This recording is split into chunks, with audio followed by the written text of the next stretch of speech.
welcome to Investors Group Field, where tonight it's the championship of the Potter Division, AAA Winnipeg High School Football League title game between those St. Paul's Crusaders and the upstart Oak Park Raiders. This St. Paul's team has won 39 consecutive football games. They have been champions 3 years in a row.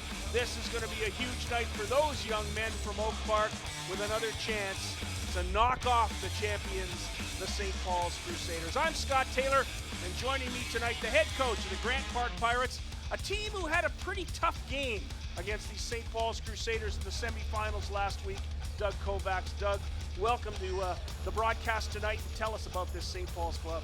Well, you're going to see great football here, probably the best in the province. You know, these guys are talented, they're fast, they're big, they're physical. They're great to watch here. They don't have any weaknesses here, so it's going to be a tough game for Oak Park. They fell early to them in the season here, 22-19. Oak Park said that they were missing a key kicker here who was away with soccer. Nico DeFonte was away at soccer, yes. Yeah, so that could have been the difference there, but I'm going to tell you right now, this is a championship game here, and both teams better bring their A game here because they're going to need it. Rick Hankowicz, the commissioner of the Winnipeg High School Football League, said this week that he thinks that this could be the best game played at Investors Group Field. Is there a chance that that could happen? Absolutely. I mean, if you look at it here right now, St. Paul's is just humming and clicking. They've scored about 100 points in the playoffs, haven't given up any. Oak Park, they're moving along too. They defeated Massey last week. I think it's 42-0, and that's a very good Vincent Massey Winnipeg team that they took down, and it looked easy. So, I mean, right now, you have the best two amateur football teams in the province getting ready to go head-to-head here tonight on a Friday night at IGF in a great high school football game. The players we're going to watch for Oak Park, quarterback Ethan Dyko, running back Brady Oliveira, these two guys can bring it. Absolutely. Ethan Dykow is one of the most exciting football players that there is in this province. And he's going to be the X factor here tonight because they are going to key on Brady. They're going to put 8 and 9 in the box, just like they did last week against Grant Park. And Dykow's going to have to make some plays, some throws with some arms, some moves with his legs. He is going to have to be the X factor here because if he doesn't have a great game, Brady's not going to have a great game. And then, of course, you know, this Oak Park defense here, they're going to have to do what we saw in the last game here. They're going to have to generate some turnovers. They're going to have to give them some long fields. They're going to have to play gap sound, fundamentally sound, because St. Paul's has a tremendous advantage here tonight, and they're going to have to overcome all that. Now, St. Paul's, a tremendous quarterback in Drake L'Esperance. He was very, very good last week against you. Oh, absolutely. This kid's the next one in the legacy of St. Paul's Crusader pivots here. He's got legs. He's got arms. He's not a scrambler. He'll buy time back there moving around, and you can't cover forever, and then he'll hit you. He'll hit a receiver there for a big gain and a first down. He's a very smart pivot.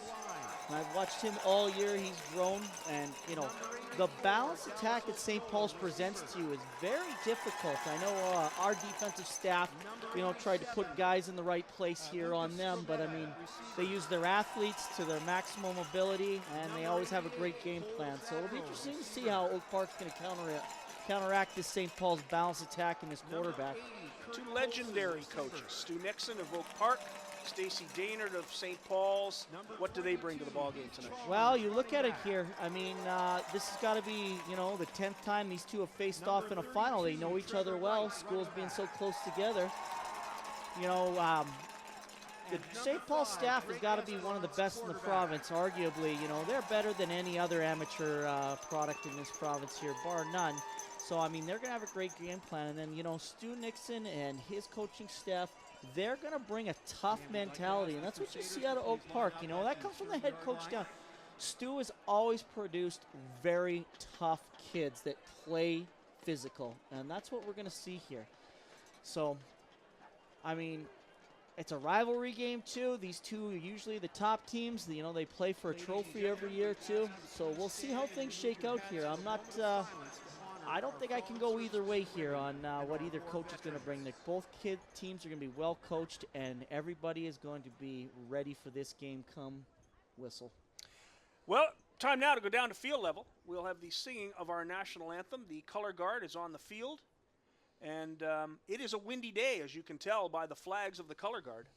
It is not going to be an easy game for the kickers, but as we mentioned, Nico DeFonte is back. He was with the Canadian youth soccer team in Vancouver for a tournament the last time these two teams met.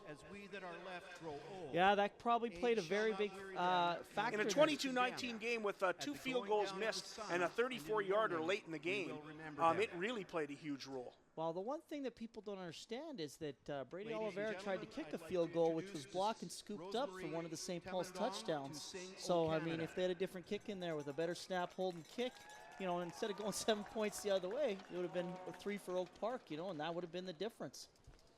So we'll go down to field level for the singing of our national anthem.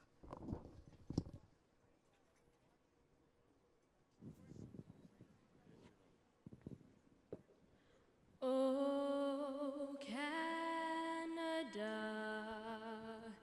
our home and native land, true patriot love in all our sons' command, with glowing hearts we see the true north, strong and free, from far and wide. Oh, Canada, we stand on guard for thee. God, keep our land glorious and free. Oh, Canada, we stand on guard for thee. Oh, Canada, we stand on guard for thee. We'd like national anthem. And the Oak Park Raiders get set to take on the St. Paul's Crusaders. That St. Paul's team has a list of some of the best players ever to play in this province. There are some tremendous football players on this team.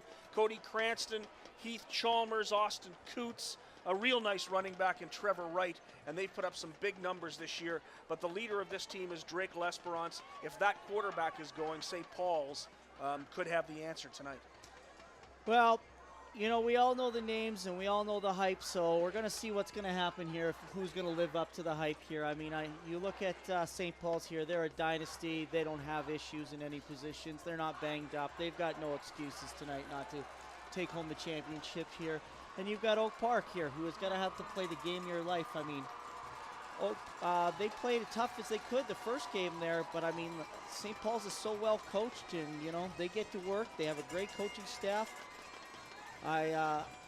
You know, the names are going to stand out tonight, and I'm sure we'll be mentioning a lot of them here because these kids are not afraid to step into the limelight and make a play here. So, especially for Oak Park, and we've already mentioned his name once, but we're going to mention it a lot as the night goes along. Brady Oliveira, who was run this year already for more than 2,000 yards. He scored 33 touchdowns rushing this season already. He scored 4 last week against Massey. He's already committed to the University of North Dakota. He's been the star of the league all season long. Absolutely, and if we're not calling his name a lot, Oak Park's going to be in a lot of trouble. I mean, you're going to have to bang the drum here, and Brady is going to have, you know, I mean, I've watched it, Oak Park over the years. I mean, Nick Dembski scored 7 touchdowns in a game and still lost by 2 touchdowns to St. Paul's in a final. Like, Brady is going to have to take over this game, and that's a tall task here against a St. Paul's defense that's hitting on all cylinders right now. But you do have a running back who has speed and is 6'2 and a half, 235 pounds. He's not a small guy. No, he's a bowling ball. He reminds me of Maurice Jones-Drew when he's out there running around there. And if you do hit him square, too, he rolls right off you, and he's going to make a first down or two. It'd be very interesting to see how these linebackers, these inside linebackers here, who made a lot of tackles last week, do against him. Grant Park backs here, they tried to give it their best effort last week, but they were outmanned at the point of attack, you know. So we'll see how Brady does against these guys here. So you've got one team that is 9-0, one team that is 8-1. These are clearly the two best teams in the province. They won big games last week in the semifinals. St. Paul's beat Grant Park 60-0. Oak Park whipped Vincent Massey Winnipeg 42-0. There is no question that we're going to watch the two best teams in the province. When they met earlier this year, back on October 10th, St. Paul's beat Oak Park 22-19. So as the ceremonies are completed, the anthem singer, the commissioner of the WHSFL, Rick Hinkowich, leave the field. We're about ready to start the biggest game of the season. The Potter Division Championship game between the St. Paul's Crusaders, the defending champions, and the Oak Park Raiders. Last year, Oak Park wasn't in the position that they're in this year, and they had a great running back last year in Xavier Prime. What did they do from last year to this year to get to this position? Well, I think they kind of got out of the coaching, like out of the playbook and just looked at what they can do fundamentally sound. Last year, they had a lot of diverse philosophies at Oak Park, and that did not lead to success. I mean, they tried to be a pro team, and if you're going to be a pro team, you'd better have athletes. St. Paul's is a pro team. They run a multiple pro offense and a multiple defense. Oak Park got back to fundamental football, power run game, short passes, a little bit of option, things that have always successful in high school. I mean, St. Paul's will come out there and they can hit you with multiple formations on offense and hit multiple athletes in space. They've got answers. Oak Park, on the other hand, they got back to good, fundamental high school football, and that's led to their success here. And you hit the nail on the head here where you said we got the best two teams in the province. I'm watching an IGF packed house here. All the community programs are out here representing, seeing what it's like to play at the highest level of football in this province. You got Mustangs, Fort Garry Lions, Charleswood Broncos here, Eastside Eagles. Everybody wants to see what the flagship programs in this province look like tonight, and it's going to be an excellent game. It's sort of unfortunate, and I will try to explain this, but Investors Group Field has about 33,000 seats. Everyone has been told to sit on our side. So all of the fans are on our side, and it's the biggest amateur crowd I've seen. There's probably about 4,000 or 5,000. Now, the Manitoba Bisons, for their opener in here, might have had about 8, 9, or 10, but for high school football, this is the biggest crowd I've seen in a long, long time. Maybe 5,000 people in this building tonight, and they are going to see a dandy football game. Kicking it off, Adam Leckie bricked at Dan Zazmari, and Zazmari kicks it off, and Oak Park just smothers it down on the 28-yard line, and we're going. It's the Potter Division Final. The Oak Park Raiders and the St. Paul's Crusaders. Oak Park will be on offense first. Ethan Diaco, the quarterback, and the running back, of course, Brady Oliveira. Well, you see the strategy right from the beginning here. St. Paul's tries, a moonshot kick about 35 yards down the field and recover it. Smart by the Oak Park kid just to fall on it, take the ball there. They're going to have good field position here to start, just inside their own 30. Diaco under center. And he gives it to Oliveira to start. Your power play. And Oliveira right up the middle, gains about 6. So Brady Oliveira with the 6-yard gain and his first carry of the night against the best defense in the Winnipeg High School Football League. Yeah, you're looking at right here. No secret what Oak Park's going to do. They come out, run the power play off right tackle here, pick up 5-6 yards. AAA compared to AA, these players are so much bigger. Here's Oliveira, he gets outside and he is wrapped up. Number 37, Zazmari, the linebacker, grade 11 kid. And Zazmari with the tackle. Oliveira gains about 2, it'll be third down. And about 2.5 yards. It just depends, you got your big AA schools like Steinbeck, Kelvin, Churchill, St. Paul's, there's not a lot of size difference here. The difference is the commitment and the coaching. There's a lot of difference in AAA from These AA. offensive lines just look bigger to me than the 2 offensive lines we saw in the Vidrick final. I'd give it to you on that one there. I mean, I thought Steinbeck's offensive line was huge, but they were not able to push St. Paul's away. We got a misalignment by St. Paul's at the start here, but Diaco with the punt, kicks it out of bounds. We have a flag on the play. We might have procedure.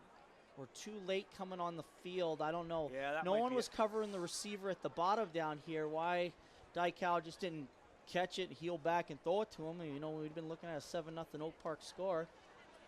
Yeah, illegal substitution.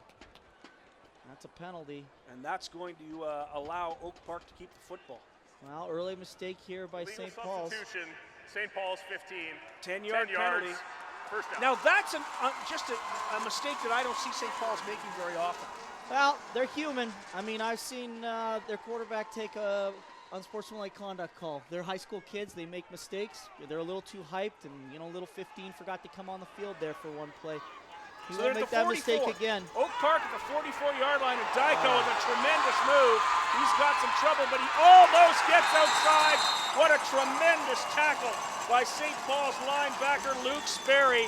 Sperry, one of the top players in the province, plays on Team Manitoba, and he made a tremendous play to knock down Ethan Dyko for a 4-yard loss. Wow, just great play here. Plays the angle right, gets him around the ankles, takes him down, makes him, you know, lose 3-4 yards. This is not where Oak Park can be. I mean, they've got to bang Brady up there, get close to a first down. You know, they've got to run this fullback too here. I mean, they've got to have a change of pace, Ryan Wolf, because if the Wolf isn't out there tonight, they're going to be in a lot of trouble. And he's been, you know, useful for them all year. He gets the short yardage there, and he gashes you when he needs you to. I think they're tending to Dykow there. He might have a little bit of blood on him or something. But again, you know, this Luke Sperry kid, we were at the awards meeting the other night, and Coach Daynard was talking about what a great football player he was, what a great kid he is, you know, what a good student he is. He epitomizes what high school football is all about. And that's what you see in these kids here, because they're not pros, they're not college kids. They go to school all day. They've got to do the right thing in every single class, you know, and then they got to lift their weights, they got to know their place, and then they got to come out here on Friday night and perform for everybody. It's almost a full-time job. Dyko goes into the pistol.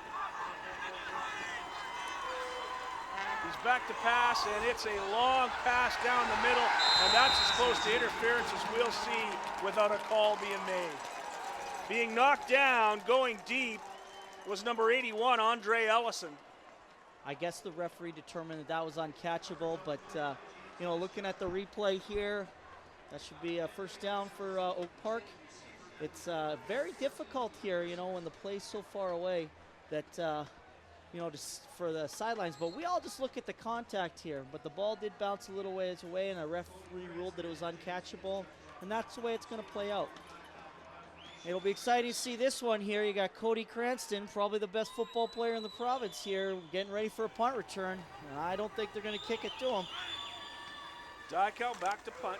He'll look at the sidelines, and he just kicks it out of bounds. Yeah. He knocks it right out of bounds at about the 49 or 50-yard line. They'll mark it at the 50. It'll be first down for the St. Paul's Crusaders from their own 50-yard line. Absolutely. You don't give Cody a chance to get going. I mean, he's going to end up playing out east somewhere. You know, according to Coach Daynard, he's got a lot of offers, and he should. I mean, he is a fantastic football player. He's a true cover corner. He doesn't tackle very physical, but he is fundamentally sound, and when he does have to make the tackle, he will. Drake L'Esperance, his first series of downs for St. Paul's. L'Esperance with a handoff to Trevor Wright. Trevor Wright with great speed, breaks a tackle, takes it 12 yards for a first down. We've seen this kid play in the Red River Cup last week against your ball club. He ran it twice, 36 yards for a touchdown and 48 yards for a touchdown. Yeah, you know, I talked to our defensive staff. We meet every Sunday morning. I said, you got to strap 3 kids to that kid on Monday morning. Like, he goes to bio, we better have 3 guys sitting beside him. He is a physical River Heights kid. And they go for that trap. Inside, the number 22, Heath Chalmers. Chalmers is stuffed by the Oak Park defense. Well, you know, this is classic St. Paul's. You know, they're going to hit you one way. Their left guard, left tackle are their best 2 linemen on the offensive line here. It's no surprise they're going to run left and then come and trap back to, you know, pulling these guys. These guys are great football players. Their left guard, left tackle.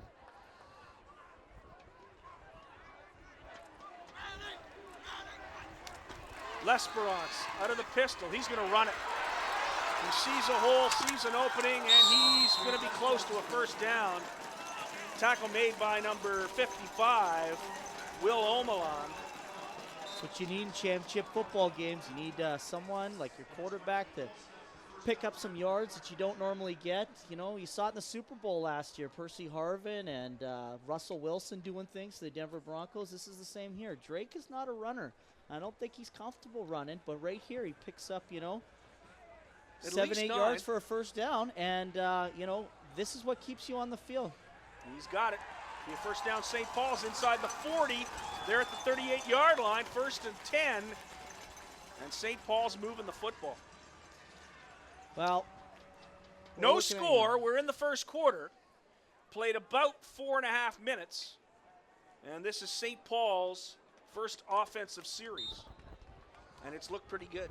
So far, 2 first down. That's more than I think we had in the first quarter of the AA game here. They're moving right along. They're a machine. Inside handoff to Chalmers. Chalmers gains about 5. Yeah, very methodical right now. Working it, you know, fullback inside twice now, tailback outside, quarterback scrambling. You know, you have to defend everything. Got linebackers coming up, you know, trying to get off blocks and make run fits here. This is, you know, going to be long if Oak Park doesn't get a stop here. L'Esperance under center. Pass incomplete. He had an open receiver, number 87, Lucas Scramita. Yeah, a little kind behind of him threw it there. off Scramita's back shoulder. Well, you know, he's got to sit his feet, get his shoulders turned at the target there. He just heel kicked and fired it out there, and Scramita kept sliding up the field into that open zone there. Little bit of disconnect between receiver and quarterback. 3rd and 5, and St. Paul's is going to make the first big move of the season, of this game. Going for it on 3rd and 5, quarterback draw. L'Esperance with 2 great moves, and L'Esperance takes it inside the 20 down to the 15-yard line. A gain of 18 yards and a first down for the quarterback. He's had 2 great runs in this ball game already. Well, you know, every time I say something, they do the exact opposite. So, I mean, when I said this kid wasn't comfortable running, I guess he just wasn't comfortable running on us. He wanted to throw for more yards, and you can see it right here. He's got that shoulder lean going forward. He's not sliding. He's going for the first down. He wants to win this football game. L'Esperance, handoff inside to right, and right is tied up. The linebacker, number 42, Brandon Cox, makes a tremendous play, and it'll be a loss of about a half a yard. 2nd and 11 now for the St. Paul's Crusaders. Well, if you watch here, they got a great dog right here at the linebacker coming through B gap. He holds him up, and then his friends come in, take him down to the ground here. That's what you got to do. You want to stop these zone runs by St. Paul's. You cannot let them get started. You need penetration. L'Esperance out of the gun, has a couple of receivers open, decides to tuck and go, and this time he is hit. A gain of about 6. He'll be inside the 10-yard line. It'll be 3rd and a little more than 4 yards. Coach Daner playing it safe here. He's going to run out his field goal team, you know. For the first points here, they got their traditional swinging gate formation here, seeing if Oak Park will line up quickly here, but L'Esperance here has played fantastic in this first series here, rushing the ball. So it'll be a 16-yard field goal attempt for Drake L'Esperance. From right in front of the goalposts, it's up, and it's good. Drake L'Esperance with a 16-yard field goal, and the St. Paul's Crusaders, trying to win their 40th consecutive football game, takes a 3-0 lead. Well, you can see it right here. Oak Park not letting St. Paul's have that onside type kick where a moonshot with a 50-50 chance of recovering it. They're going to take the ball right here at the 35 or at the 30, and they're going to play. So at the 35-yard line, Oak Park will start their 2nd possession of the ball game. We've played 5.5 minutes here in the first quarter. And St. Paul's leads it 3-0. The AAA Potter Division Championship game here at Investors Group Field. Scott Taylor and Doug Kovacs, glad you could join us tonight as Brady Oliveira drives 4 yards through the middle of that big, tough St. Paul's defensive line. Well, there they go again. Power game off tackle right. Great flow by St. Paul's. It's that Luke Sperry kid. He fills the gap there. 57 coming in there as well. Mike Kineski, 56. Brody Williams making a play. You know, you watch these outside linebackers here. They can play the alley, and they can also make a fit off of B-gap. Here comes your counter. Oliver bottled again, up. he's got nothing. He gets it out to the 40, gains about 2, and that'll make it 3rd and 5. Well, that's the one thing Oak Park's worried about. I'm sure it is. If Brady can't start carrying for first downs, they're going to have to figure out another way to, you know, get Brady involved, but, you know, get other guys involved because, you know, you sit back and you just pound Brady at him, and he's not picking up the 8s and the 10s and the 20s. It's going to be a long night. You're going to be doing a lot of the Canadian two-step, 1-2 kick. Well, they're doing that here as Ethan Yeah. Dye goes back to punt. And I'm sure Coach Nixon is giving his offensive staff a bit of, I don't want to see this anymore. Tough snap. Dykow gets the kickoff. And it will go out of bounds. Letting it go, number 35, Riley Kopp. And it'll be down at the 35-yard line. So it'll be 1st and 10 for the St. Paul's Crusaders with 4 minutes to go here in this first quarter. Very efficient by St. Paul's on defense. Again, gap sound, not giving up anything, not taking foolish penalties, you know, tackling low, taking Brady to the ground. You know, when you're game planning against St. Paul's, you cannot plan to out-scheme them or out-formation them or anything. You've got to just play physical, fundamental football. I mean, our staff tried that last week, and we got whipped at that game. So, I mean, we're going to have to go back to drawing board on that one.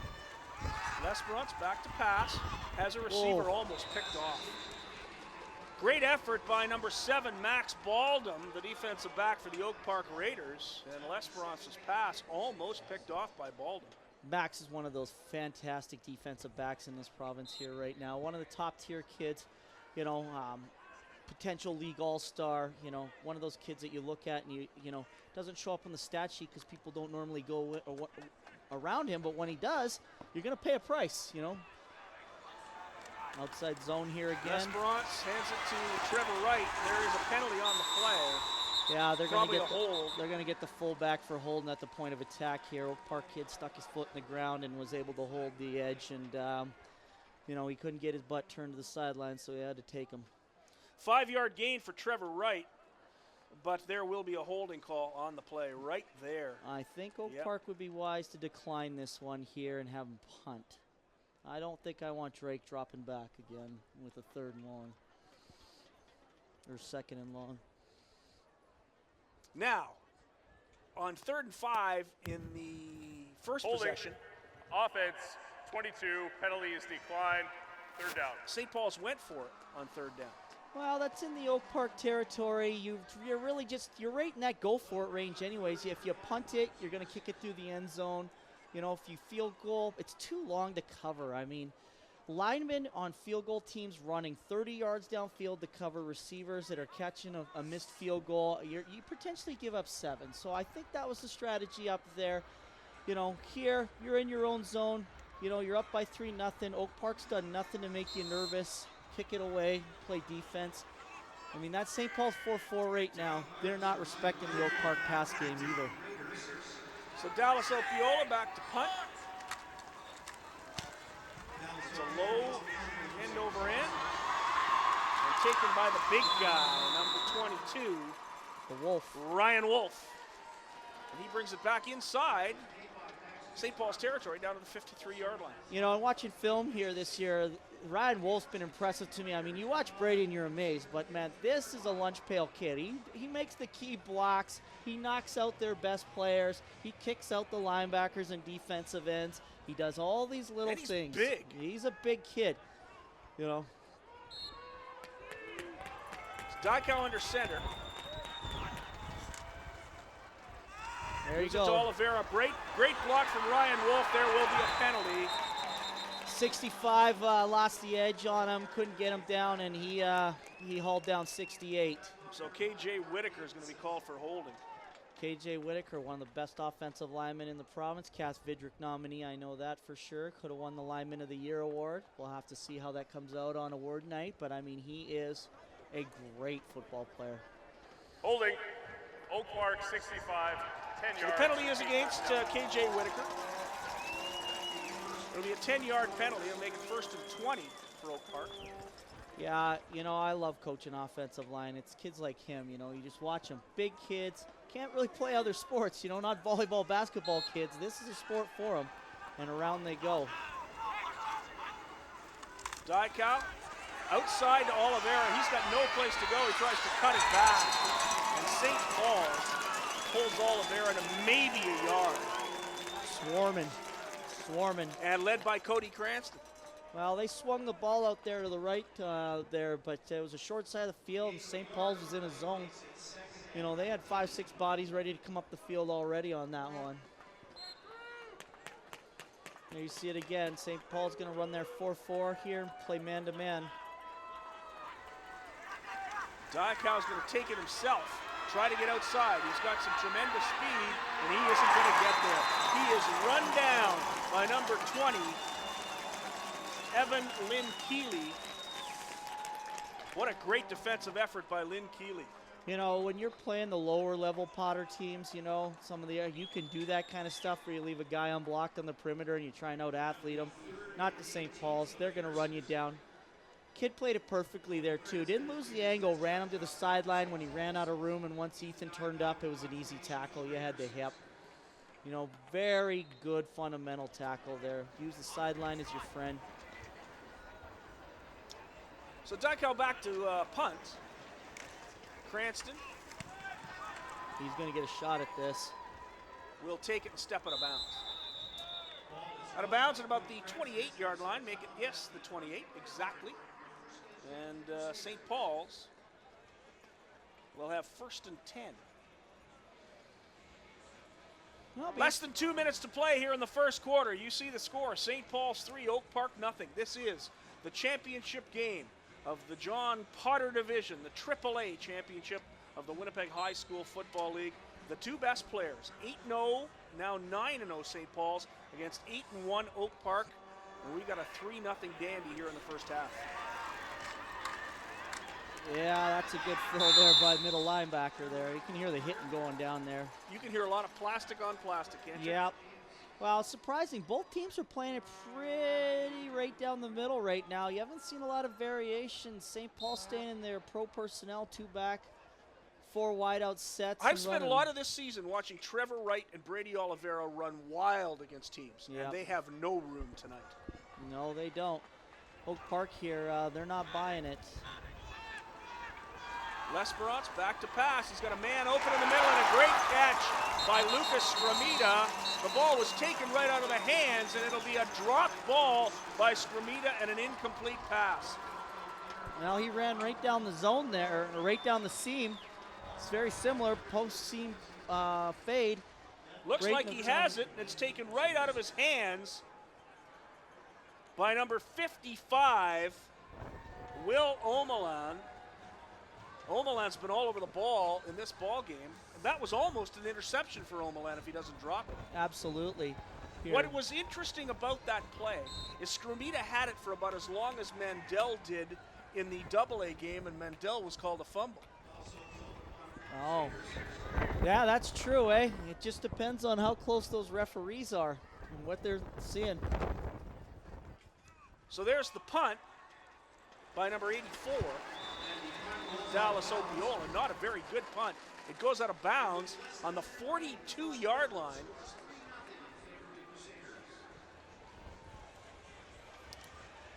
So the Oak Park Raiders will set up on the St. Paul's. We'll make it 43. It'll be 1st and 10 for Oak Park with 41 seconds left to play in this first quarter. Not a very good punt at all by Opiola. Gives great field position to the Oak Park Raiders. Well, I'm watching it here. This is Oak Park's chance. You only got about 20 yards to get into field goal range, tie this up, but you got to look at it like here's Brady time. Zone option here to the right. He's going to take it. Takes it himself and he's hauled down, and there'll be a flag on the play. Now I think this is going to be Oak Park's third holding call here in the first half. And it But will be. that zone option there, they got St. Paul's to overplay it, and they came back the other way. Normally when Ethan gets that little lane there, he's gone down the sidelines, and it's 7 points. So another penalty against Oak Park. Be a 10-yard penalty.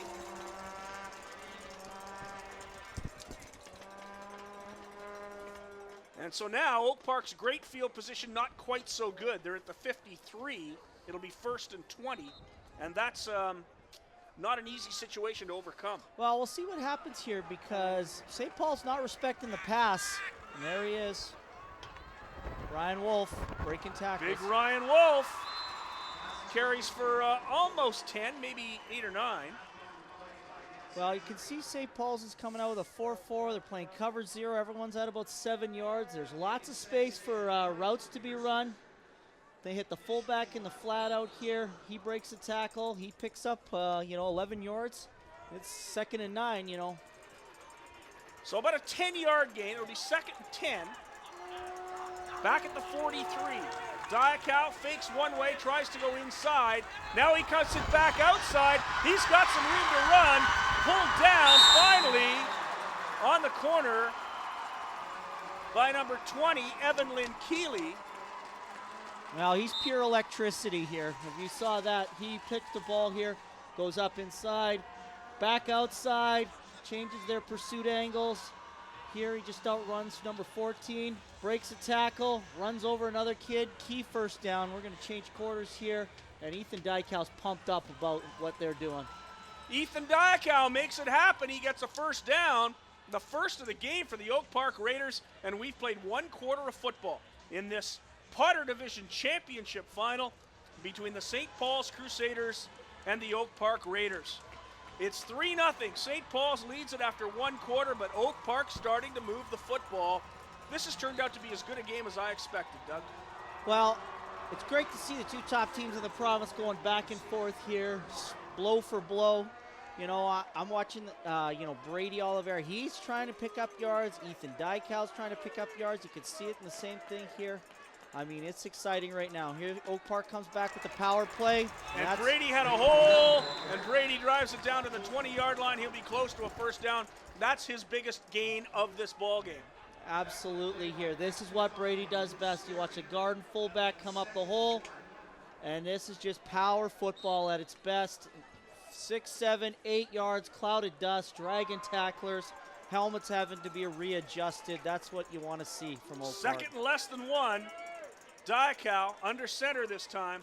Big Ryan Wolf has the room, takes it to the middle, and he'll get the first down. I think Ryan Wolf was disappointed that he couldn't keep his balance. Well, I think he tripped over a lineman feet or his own quarterbacks there, but he might have squirted out the other side and banged it in for a touchdown. Outside linebacker for St. Paul's that overplayed the off-tackle play, and Wolf was looking to squeak out there. Another first down for the Oak Park Raiders. They're inside the 20, 1st and 10. Diakow with Wolf and Oliveira in the backfield.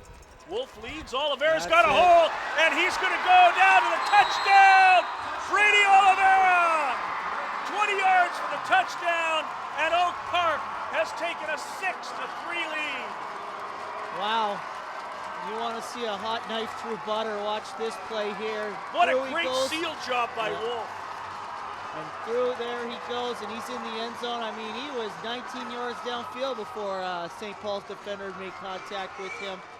And that wrap play there, down block, out round comes the guard. It was exciting. Just a tremendous play by Wolf to lead the way, and then Oliveira did the rest himself. A 20-yard touchdown run for Brady Oliveira. The convert is good, and the Oak Park Raiders have taken a 7-3 lead over the St. Paul's Crusaders, and I don't believe, Doug Kovacs, that St. Paul's has trailed very often this season. I'm going to have to assume this is the first time they've trailed all year, and the first time they've definitely trailed in the playoffs here. So, veteran club, I don't expect them to panic whatsoever, but it'll be neat to see who can build on this momentum here. I mean, Oak Park had 2 series and punted, not getting very much, and this one here, they managed to go all the way down, 65 yards for a touchdown. And that's what you need to see if Oak Park's going to be competitive in this game here. Is Brady enough to overcome St. Paul's Crusaders' team-oriented defense? Oliveira took that one 20 yards, but I give Ryan Wolf a lot of credit. He made a seal block that opened up a hole for Oliveira. You could drive a truck through. Well, you're right on that one there. And then, you got a couple offensive linemen who pulled through the gap there. You get a great down block by the center, and around the horn they come. I mean, that was a full effort by the entire Oak Park offense there. So the Oak Park Raiders take a 7-3 lead. The kickoff is a squib, not handled very well by Cody Cranston, and he decides just to jump on it. It'll be 1st and 10 St. Paul's from their own 33-yard line. Oak Park comes out in their standard 4-3 defense. Trevor Wright with a good hole, but Wright only gets 4. If that, maybe 3. But the hole opened for Trevor Wright and then closed quickly. Well, absolutely here. You got 99 here at defensive end. He's plays off the kick-out block. Tyrone Hastings, pretty good football player. Absolutely. Folds back in, makes the tackle. That's what you want. Your defensive ends have to be your best players on defense. L'Esperance looking for a receiver, can't find one, does, and it's tipped away. Great defensive play by Oak Park's number 31, Adam McDonald. Good play by McDonald, and that'll be it for St. Paul's. It'll be 3rd and 7, and St. Paul's will be forced to punt. Well, you can see it right there. He lost coverage, but he makes a tremendous recovery, gets back and swats it away. Oak Park's fired up right now. Things are going their way. Adam McDonald, senior defensive back. Those are the kind of plays you need in a championship game out of your seniors. So Opiola back to punt.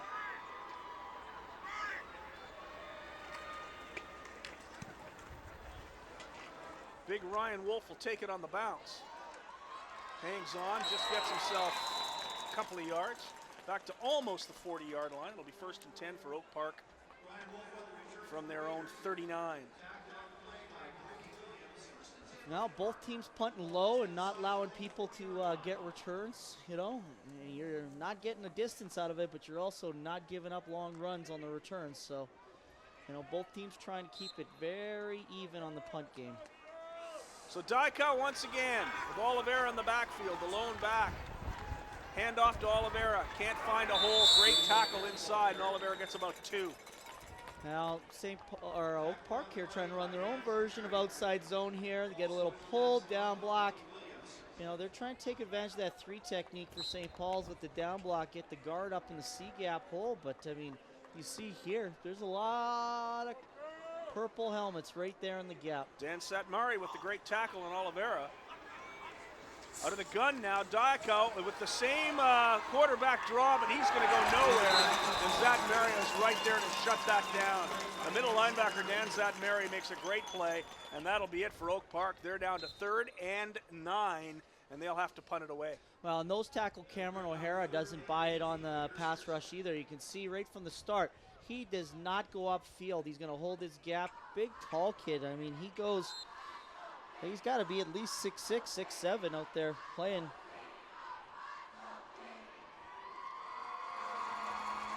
Great view into the back to backfield. punt.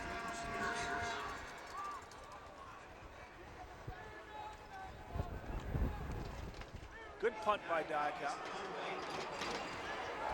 And it was handled nicely by number 36, James Teschuk, but he can't keep his footing here at Investors Group Field. Falls at about the 26-yard line, and it'll be 1st and 10 for the St. Paul's Crusaders from their own 25 and a half. Well, lucky for Oak Park there. They kicked it pretty deep, and he was looking like he'd be able to get to the edge and around the horn. And he lost his footing and went down. So, yeah, he stopped it before it got started. But Oak Park there was very fortunate with that type of play. 8:15 left to go here in the second quarter. Oak Park leads at 7-3 on the 20-yard touchdown by Brady Oliveira.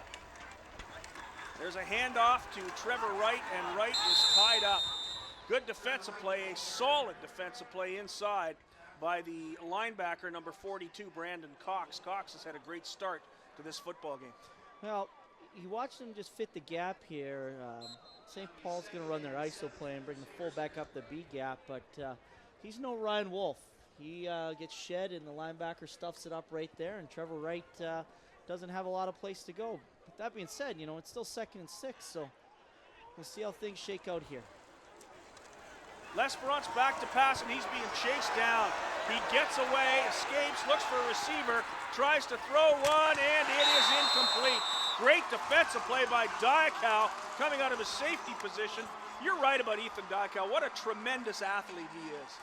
Well, he's sitting back there reading, and when things fall apart, this is what Drake does. Scrambles, whoop, whoop, makes you move, finds it. Doesn't get a great ball off here. It's a little, it's wobbly, but Diakow comes through, doesn't take the receiver, goes for the football, makes a clean play, and St. Paul's is punting. So Opiola back to punt. The pass was intended for Dallas Opiola. But Ethan Diakow did a great job, and Drake L'Esperance chased down by number 53, James Nida. There's the punt by Opiola. Handled cleanly by number 12, Riley Dirks. Riley Dirks is taken down at the 51. So for Oak Park, it'll be 1st and 10. Will make it the 52, the 52-yard line.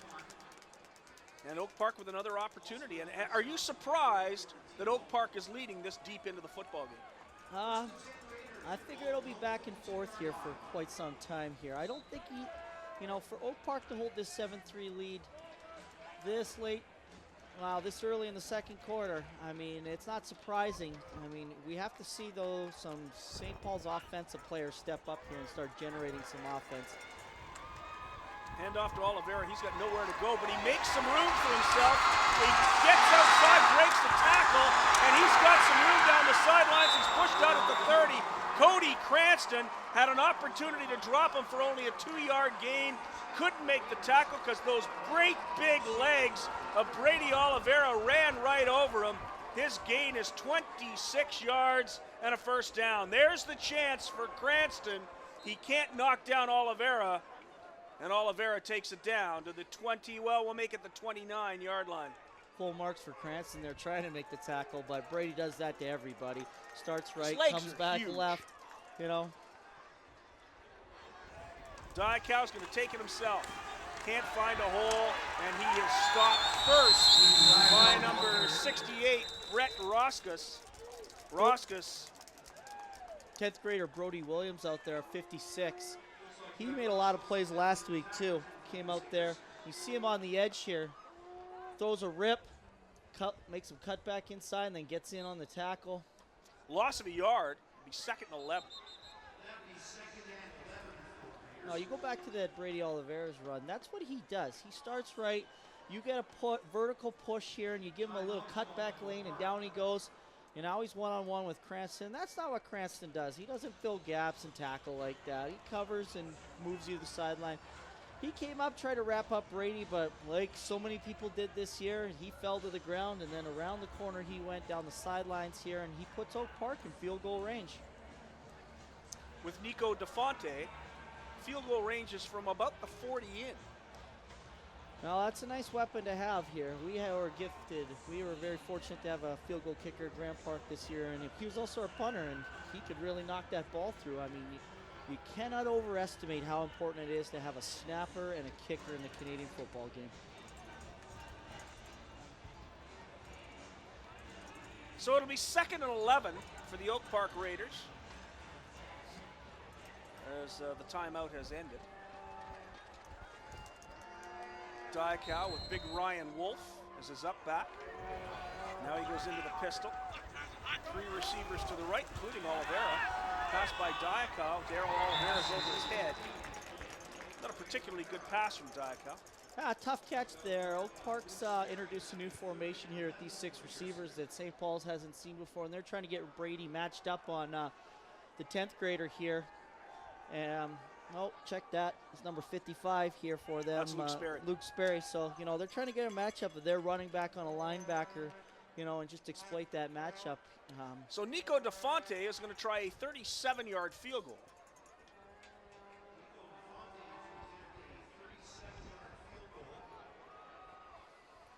Well, 7-3 Oak Park leads it. this could put the Raiders up by a touchdown. The missing link the last time these two teams met. DeFonte from 37 yards, it's up, and it's good. Great That looked kick. like a CFL field goal. Excellent. You can tell he's a kicker too. You know, he lines up like a kicker. He measured it out. He's got the no calves and all thighs.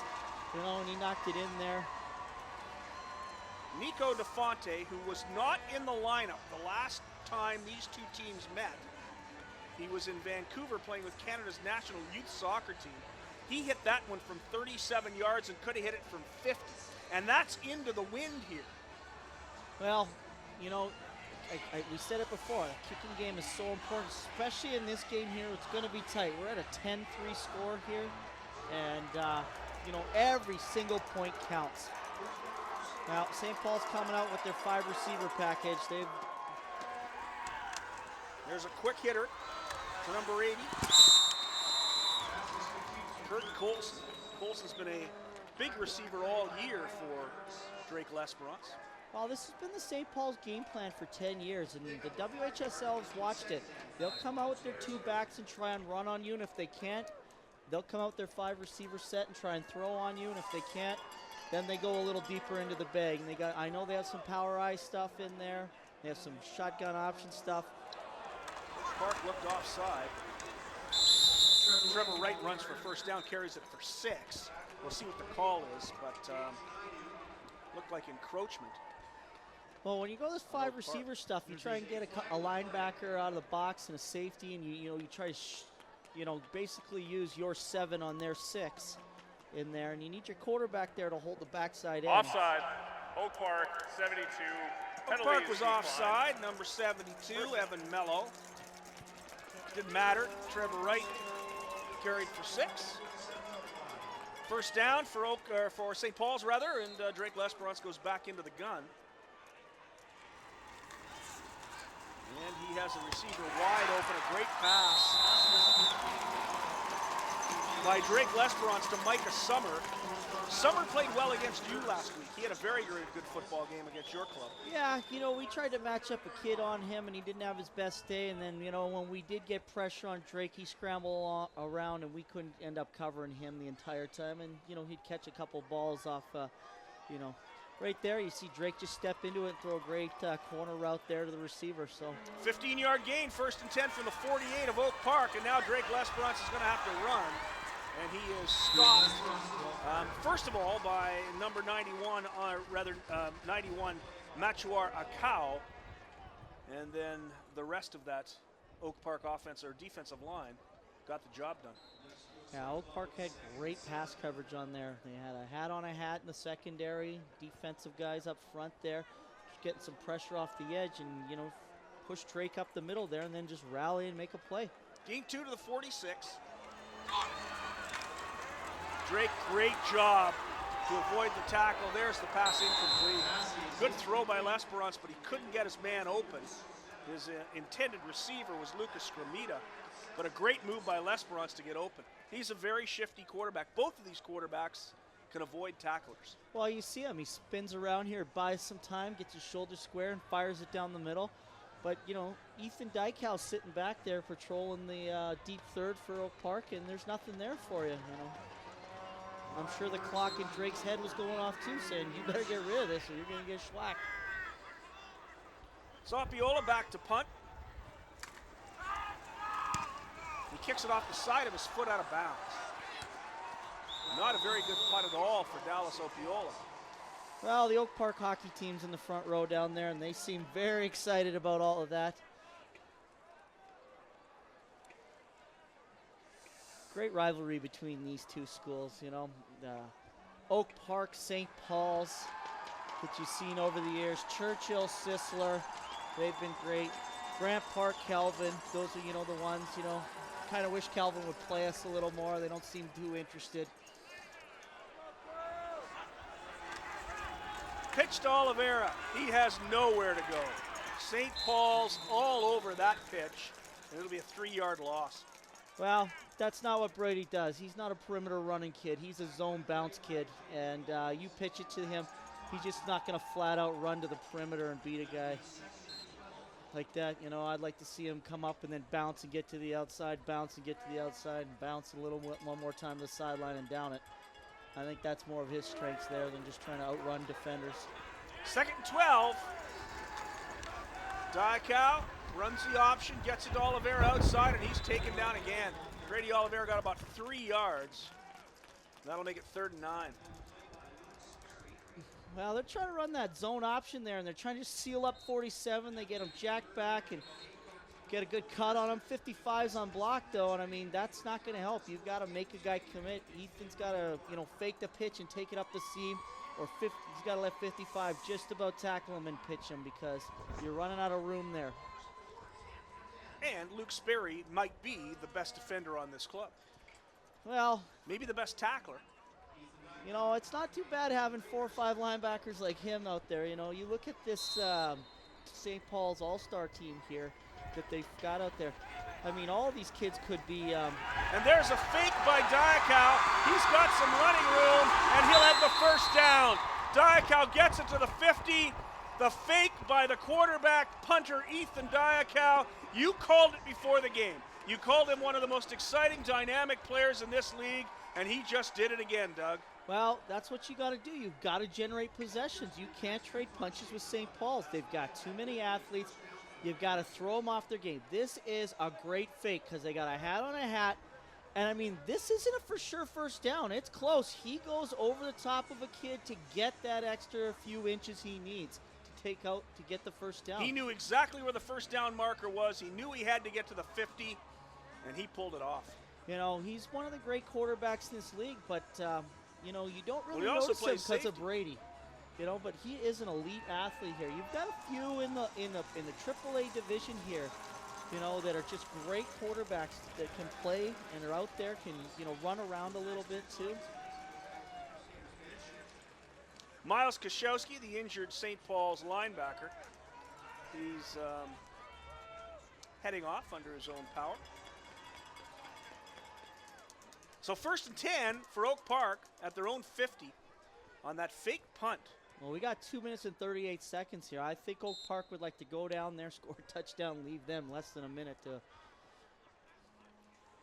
here comes the power play. Oliveira, he's got a hole. Brady Oliveira cuts to the inside, takes it down to the 45-yard line, a 15-yard gain for Oliveira. You give him just enough of a hole, and he can open it up. Well, that's what he does. He's a downhill power kid. You know, you run that power play 6, 7 times. He might get 1 or 2 the first couple times, but then it's 5, then it's 7, and then it's, I'm done, I don't want to play anymore. 40 yards, and, you know, here it comes the other way. The hole wasn't there this time. Great job, a great defensive effort by number 59, Scott Backus. Well, Cameron O'Hara out there, number 90 there, gets a lot of penetration on that play there, I think. And then 68 defensive lineman there. I think it's their 3 technique. That's Brett Roskus. I think he made a great push up the field too. I mean, all run plays can be stopped with penetration. You gotta seal guys. You know, we call it. You know, we just need 4 to 6 inches of movement for us to get going. Diakow fakes the pitch. A little pass underneath to Ellison, and he is home free. He will be caught from behind at the 1-yard line. But Andre Ellison takes the little flip pass from Ethan Diakow, gets it down to the 1-yard line, and Oak Park is threatening to score again. What a great little pass by Ethan Diakow. Ellison had a step on both Cody Cranston and the other defensive back, number 30, Marco Clemenco. Well, props to Coach Nixon here for taking advantage of it. St. Paul's hasn't respected Oak Park's passing game. The middle of the field's been wide open, and there's Big Ryan Wolf takes it into the end zone for the touchdown, the final 1 yard. And Oak Park now leads at 16-3. Would you have thought that was going to happen? Nope, not right now. I figured we'd be going 14-all at the end of going into halftime. A 1-yard touchdown run by Ryan Wolf after the 40-yard pass and run play to Andre Ellison. And now DeFonte with a chance to make it 17-3. Well, St. Paul's been running this defense all year, and they've left the middle of the field open all the time. And a lot of teams have tried to take advantage of it. I don't think a lot of teams have had the athletes that Oak Park has to take advantage of it. And you see the play action fake here, and Ellison down the middle, he catches it. And I mean, there's just a lot of open space back there. The one thing about St. Paul's is, though, is you got to get there, and they won't let you get there very often. Look at big Ryan Wolf carry 3 guys into the end zone. Well, they're following Whitaker there, and he is a load. He's getting off the football tonight.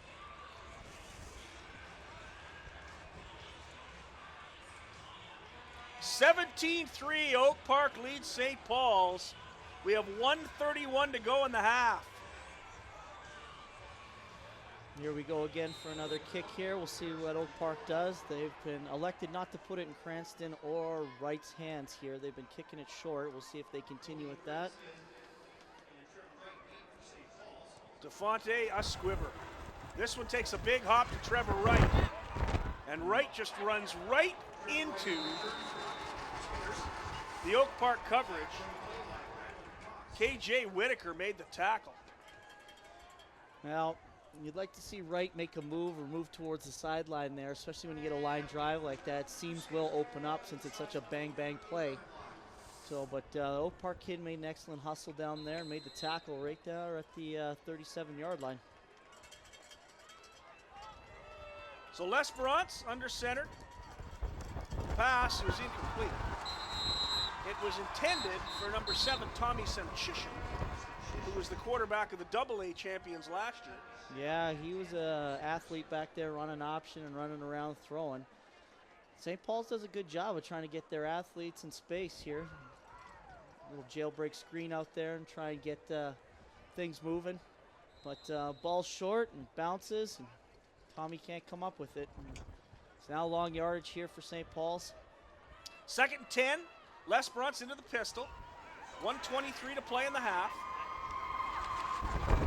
L'Esperance has a couple of receivers open, but again, that hat on a hat, and they find one underneath. Good pass to number 81, Alex Bouchard. Bouchard's going to get 11 yards on a first down. Good play by L'Esperance to get it to Bouchard. He was able to spread it out, keep the play going, and find Bouchard open. You know, against most teams here, St. Paul's makes that catch and goes 35, 40 yards, you know, on the broken play. But credit the Oak Park kid here. Rallies, takes him down, minimizes the damage for Adam McDonald, who's done a great job throughout this game. L'Esperance underneath this time. And down goes number 86, Micah Summer. Little receiver, diminutive player, but great hands. Now, all St. Paul's kids are explosive athletes here, you know, so when you look at it like that, you know, normally when they catch that ball, he goes around, tiptoes out of bounds, and it's a first down. The knee's down, though, and up. So they're going to be in second and manageable. Yeah, manageable. Another good pass coming across the middle to number 81, Bouchard. Bouchard gains almost 10 yards. Another first down to the 45. Good pass by L'Esperance. Finds Bouchard alone. Bouchard cutting to the middle. Gets the first down. He's eventually tackled by number 63, Eric Koski. Well, St. Paul's has made a decision here that they're going to try and throw their way down the field. You know, not that they've abandoned the run game, but we're looking at 3-to-1 right now in the pass-to-run ratio. And they're going to let their little athletes here with great hands try and move the ball into field goal range and try and get a kick here. You know, 40 seconds left. You take a shot here with Dykel back there. You could be looking at a very similar situation where you throw an interception. They're going to have to keep nickel and dime. Oak Park's going to stay in this cover 3 here as long as you're going to keep in this 5 receiver set here. I don't think they believe that St. Paul's can consistently move the ball down the field. I don't think they're going to play man-to-man. I think they want Drake to have to slice and dice them. Well, Drake has been slicing and dicing on this drive. He's got it down to the Oak Park 45-yard line. 1st and 10, 40 seconds to go in the half, 45 yards to the end zone. L'Esperance out of the pistol. You watch here, left tackle versus right defensive end on this play. L'Esperance, good pass over the middle. Incomplete. Oh, and a late flag. It'll be pass interference. Well, number 53 here for Oak Park, James Nyduk. He's a little early here on this one here. You can see he's got his eyes in the backfield. He's zone dropping. He's looking for the defender in the seam. He sees him. Oh, yeah, a little bit early. Pass interference, and that takes it down inside, well, about the 30-yard line. So they'll 15 yards. scrimmage from the 30. It'll be down. 1st and 10 with 36 seconds left to go here in the half. Well, as a coach, you never worry about taking a pass interference in high school. It's only 10 yards, and you can regroup. Right now, Oak Park here playing a cover 0, and they're coming with the blitz. L'Esperance gets outside, no panic, and finally just throws it away. Good job by L'Esperance to at least buy himself some time and not get sacked. Well, you saw it there. Oak Park comes with this. They're going to play cover 0 here, and they're going to give it away pre-snap, and they're going to stunt up front, and they get the pressure. I think it was the center made a great cut on a wrapping linebacker, wrapping end here, but off the other edge, off the left side here, Oak Park gets the pressure. 2nd and 10, 27 seconds left. Great pass underneath, and it's caught and dropped. Good defensive play underneath by number 7, Max Baldum. This is a great pass by L'Esperance. St. Paul's going to call a timeout here, Right talk it there over. I don't think they want to kick the field goal. I think they want to go for it. Lucas Scrumita right in his hands, and a good defensive play by Baldum. That was a great pass by L'Esperance. Well, you see If you're going to here. win these football games against good teams, you got to make those catches. Absolutely. You've got to pay the price. You see right here now St. Paul's coaching staff kind of chatting about what they want to do here. Doesn't look like they're sending out the field goal team. You know, they're going to try and get some of the standard St. Paul's crossing route type plays, digs and hooks at about the 10-yard mark here. Oak Park, I'm sure, is well aware of that through their scouting report and their huddle. So we'll see the chess match that's about to play out here. 17-3, Oak Park leads it. St. Paul's with 22 seconds left, 3rd down, 10 yards to go from the Oak Park 30-yard line. And this is a big play early in this ballgame. Absolutely. These two teams know each other. St. Paul's run the same offense for quite a few years, so it'll be interesting to see what the call's going to be here, because St. Paul's does pull some things out of their hat. You know, you see a draw play here, some type of switch route. And you got a switch route at the bottom down here. Drake's going to try and scramble for it. Looks like he's going to get it. Looks like he's going to get it. Great effort by Nyduk to push him out of bounds. It's close. But it'll be close. It is very close. I think Drake thought he had it, and he didn't turn upfield, and I think this is kind of be... I don't think he's got enough. Let's have another look at it. L'Esperance sees lots of running room, but boy, great hustle by Nyduk. Watch him come into your screen. He's flying.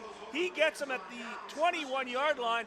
They did not get it. It's 1st down, Oak Park, and Oak Park holds with 14 seconds left in the half. Well, maybe that AA St. Paul's team took all the luck out of them, because everything's going Oak Park way here. You know, St. Paul's kids got to make a dive for that play. This is playoff time. There's no best of 7 here. You've got to make that 1st down. Dykal take a knee. Oak Park very, very content to go in at halftime with a 17-3 lead. There'll be one more opportunity to take the knee, and that'll be the end of this 1st half. As Oak Park shocking St. Paul's here in the 1st half. I would not have been surprised had Oak Park led at the half, but something like 14-10, 14-13, not 17-3. Oak Park's defense played tremendously in that 1st half. The offense got the job done. A great pass by Diaco to Ellison to set up a touchdown by Wolf. A 20-yard TD run by Brady Oliveira. And we have a 17-3 Oak Park lead at the half. This is the Potter Division Championship, the AAA Championship of the Winnipeg High School Football League. Scott Taylor and Doug Kovacs, the head coach of the Grant Park Pirates. Glad you could join us here live on Mytoba.ca. We'll be back with the 2nd half right after this.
to Investors Group Field. It's time now for the second half of the Potter Division Championship game, the AAA High School Championship Final.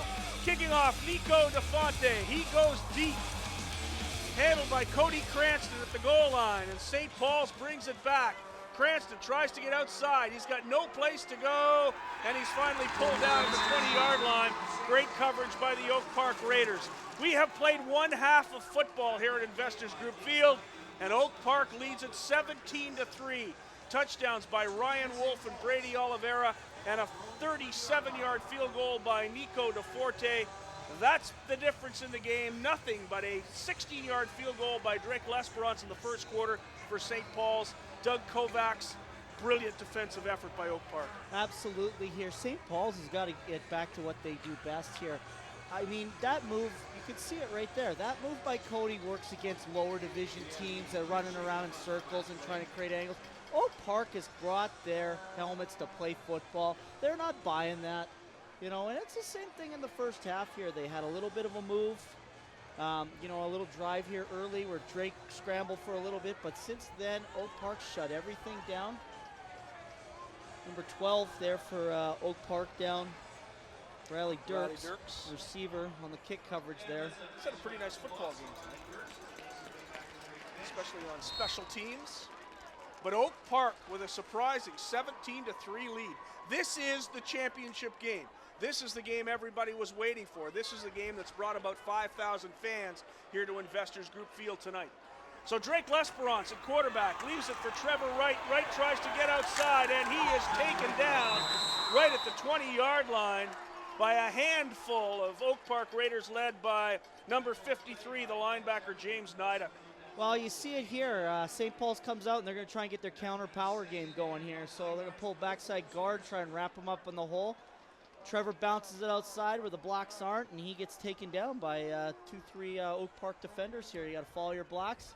When you run that power play there, you've got to follow your pulling guard and your fullback. They give him a yard. It'll be 2nd and 9. Lesperance under center. Hands it off inside once again, and a great block sets Austin Coots. We'll correct that, Heath Chalmers.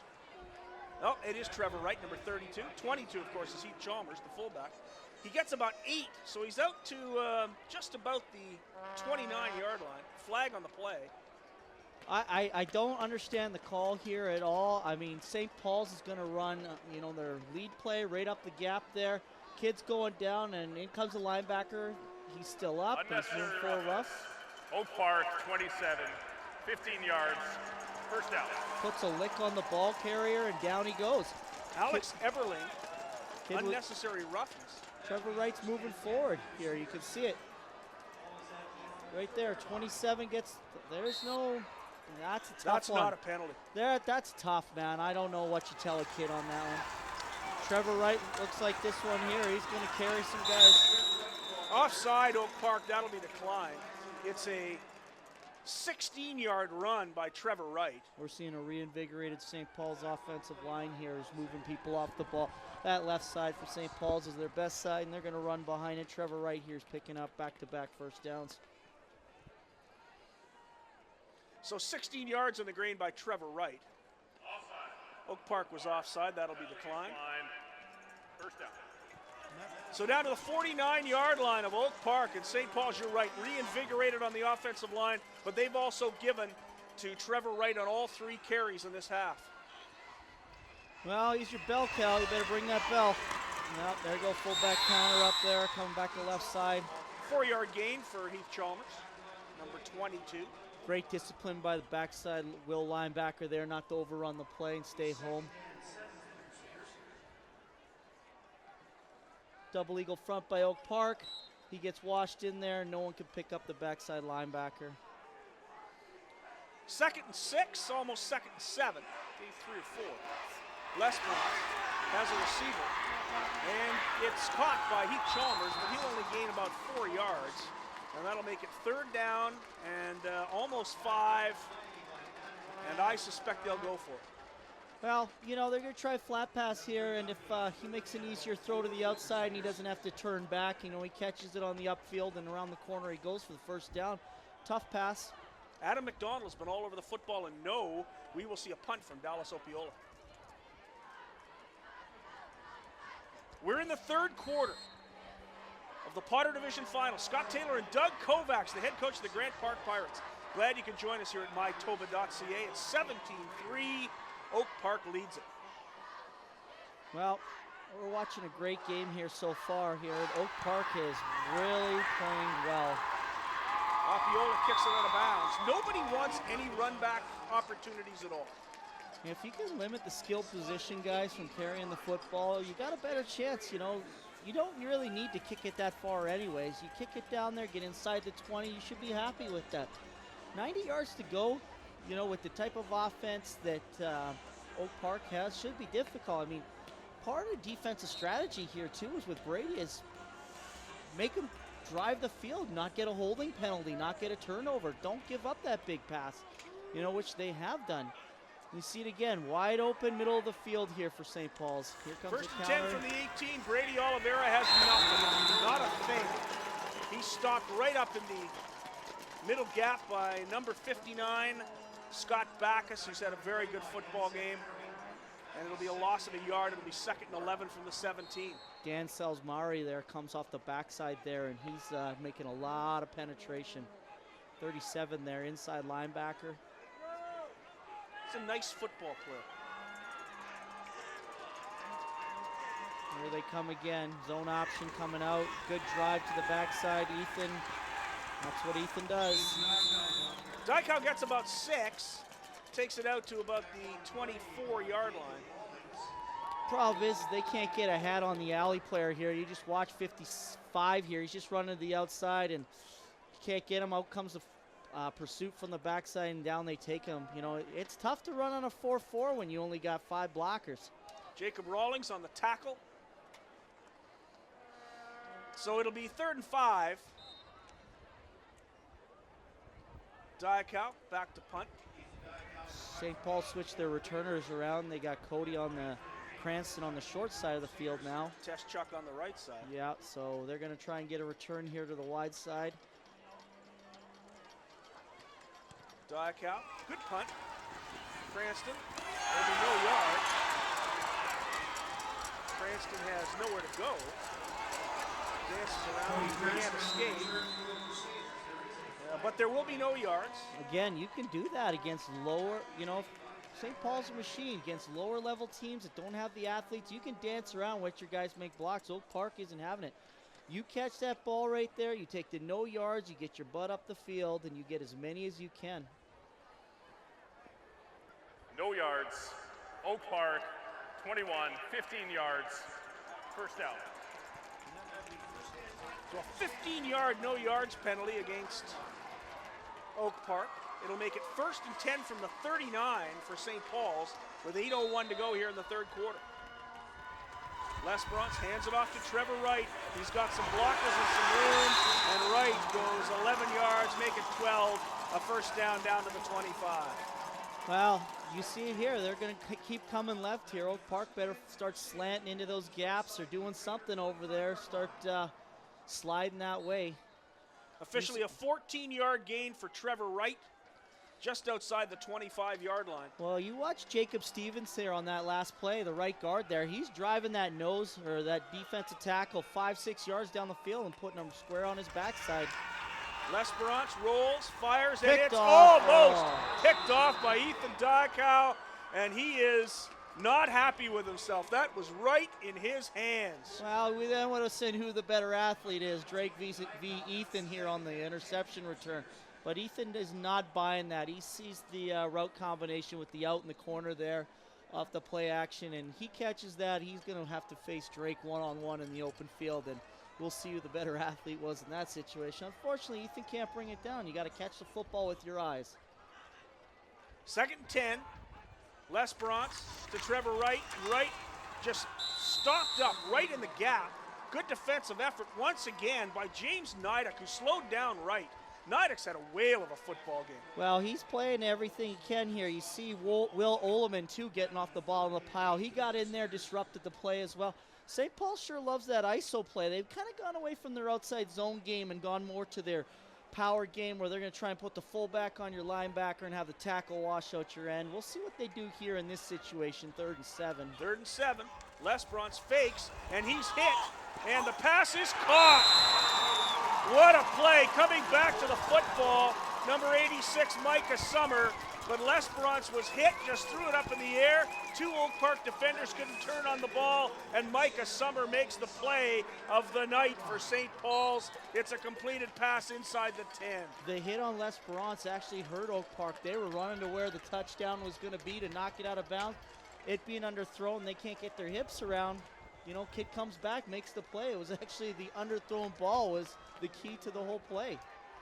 1st and goal from the 9. Trevor Wright has some room. He is stopped at the 1. They'll mark it on the 3. But Trevor Wright carries 6 yards down to the 3-yard line.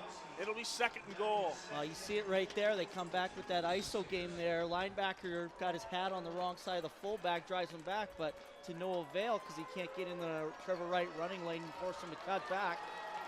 Here we go. We're going to go outside zone left here. Lesperance to Trevor Wright, and touchdown. There has been no signal yet. It looks like he's in, and they're saying no. They're going to mark him on the other side of the goal line at about the half-yard line, and now it's 3rd and goal. They'll mark it right at the 1. Wright thought he got in. Let's have another look. Well, you see, outside. This is the problem with zone. Everyone's lateral stepping. It looks like the ref made a good call. He was down before he got in. You know, everyone's lateral stepping, not getting that push. You only need a yard. 3rd and goal for the 1-yard line. Lesperance takes it himself for a touchdown.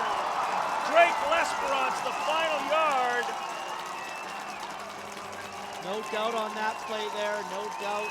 Drake's going to pound his feet, follow those big uglies right into the back of the end zone there. You know, Canadian football game, that quarterback sneak is your most valuable weapon on 3rd and short, you know.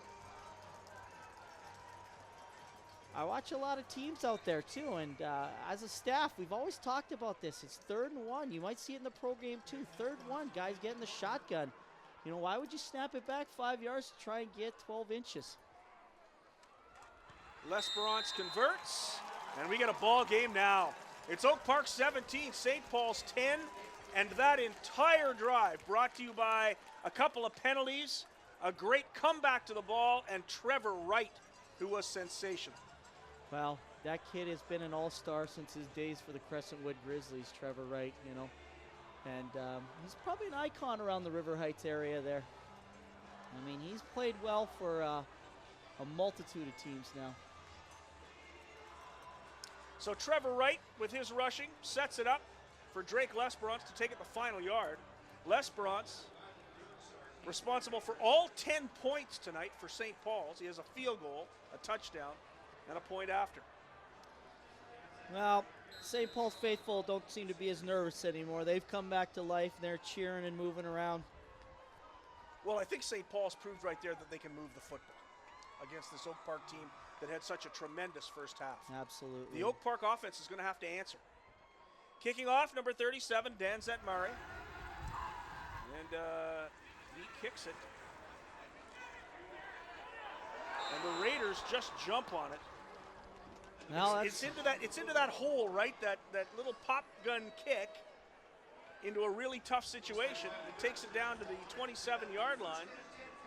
We'll make it the 26, 1st and 10 for Oak Park. You practice that every day because the return's the easy part. They kick it deep, you catch it, you form the wedge, and you try and make a play. That's the stuff where it's pressure. I got to think on my feet.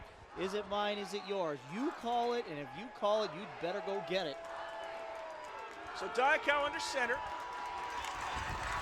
Grady Oliveira looking for some room, and he can't get outside, but he breaks the tackle, and Oliveira gets himself about 5 yards. Well, he bounced that power play outside. He's out there on the defensive back area. With those kids for St. Paul's, you watch here, he breaks this tackle. Here comes a defensive back. No, thank you. You know, 20 gets in there. 37 inside linebacker comes down, takes him low, knows how to play the run game. You tackle Oliveira up high, you're just a fly on the windshield. Zach Mary's been outstanding in this football game. Diakow again. to Oliveira. Not a lot of room. He's got no place to go. He's shut down after a yard.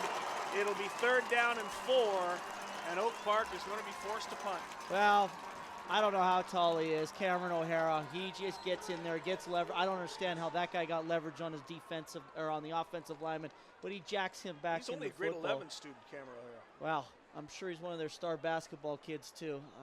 Don't know where he came from and what part of the city, but he is a phenomenal football player. He jacks the guard right back, and he's right in Oliveira's lap. And it's tough to run when you've got a wall in front of your own guys, never mind these St. Paul's kids. So Dyke out a punt. Cranston and Teschuk back to receive. And it's not a very good punt at all.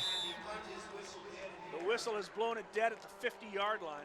You got to coach your punter to run down there and recover the football. We did that against Dakota 2 weeks ago. Kid had a muff punt, bowling around, punter ran down, got it, gave us possession, scored on the next play. First and 10 from about the 51 for St. Paul's. 3 minutes, 18 seconds left to play in this 3rd quarter.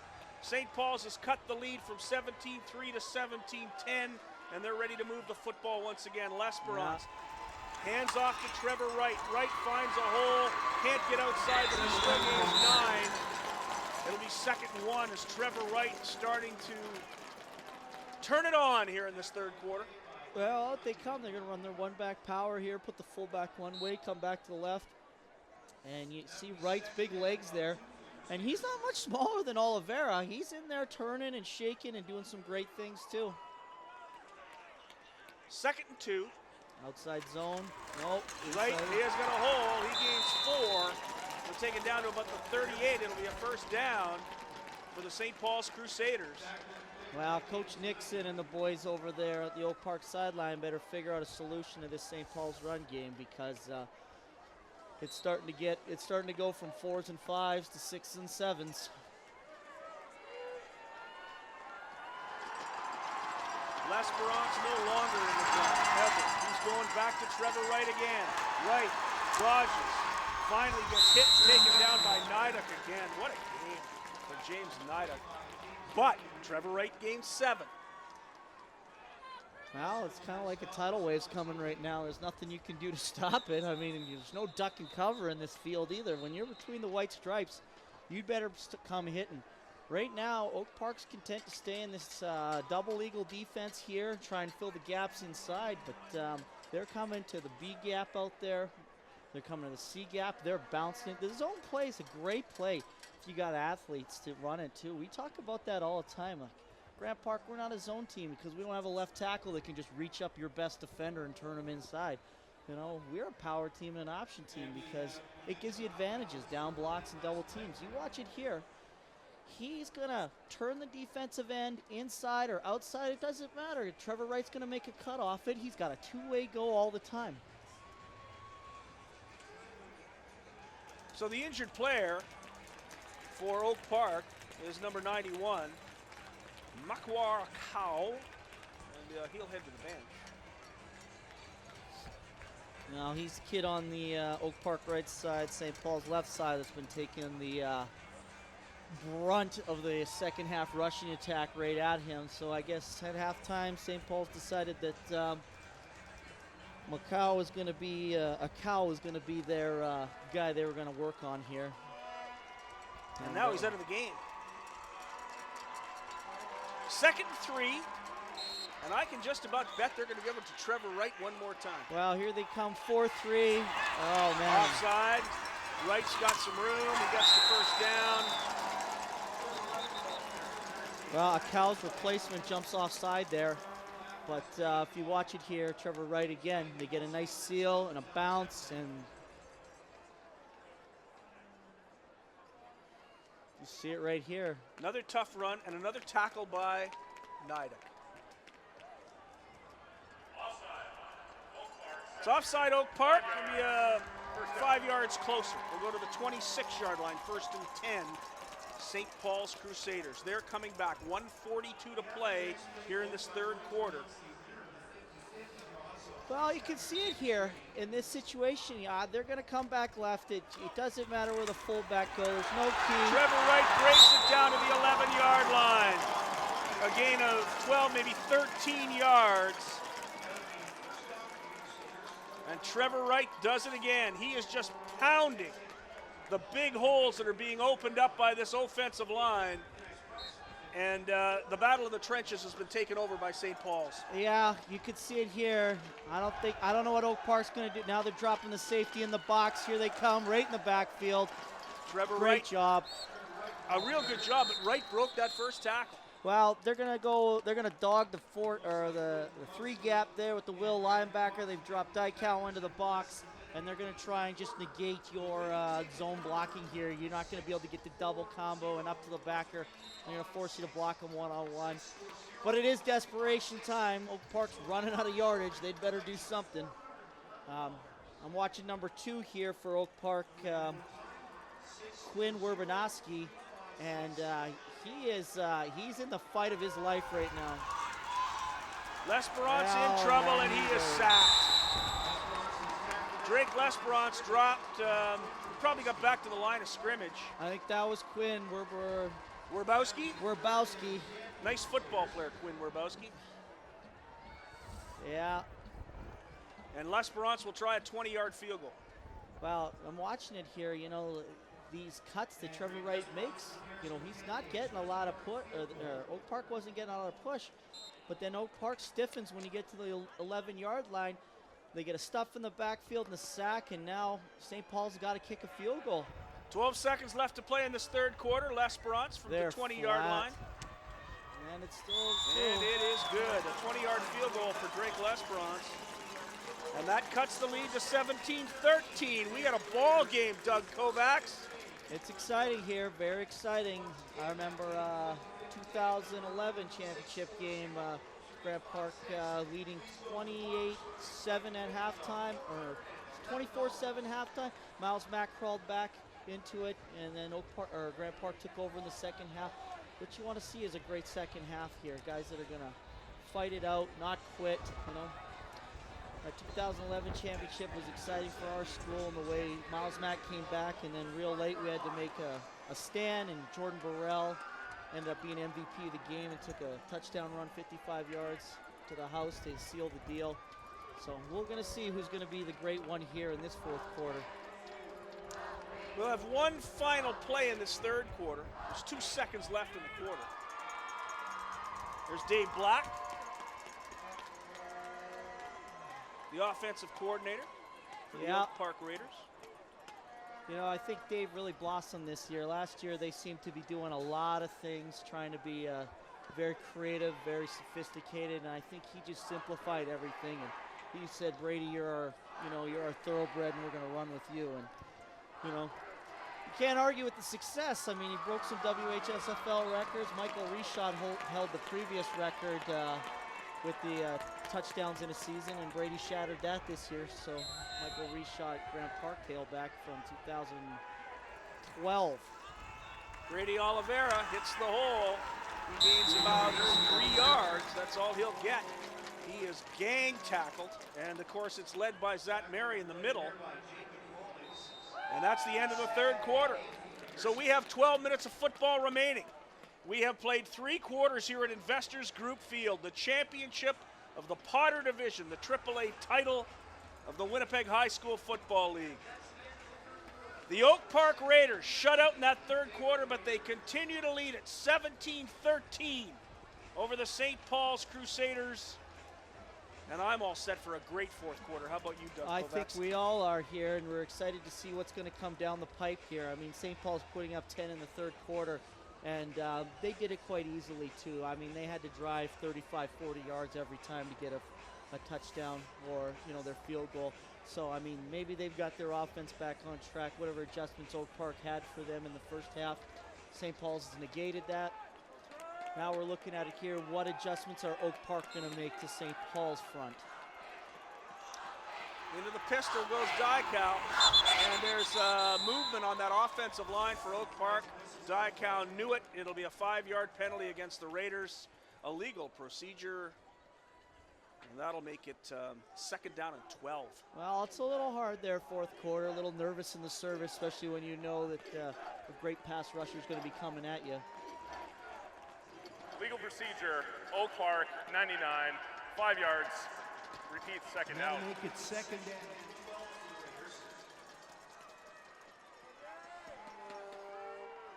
So second and 11 and a half, 12 yards. Again, back into the pistol. 4 receivers on the right side. Diakal back to pass. He's looking deep. And it's picked off! A tremendous defensive play by number 20, Evan Lynn Keeley. He has had an outstanding game tonight, and he picks one off just inside center field at the 53-yard line of Oak Park.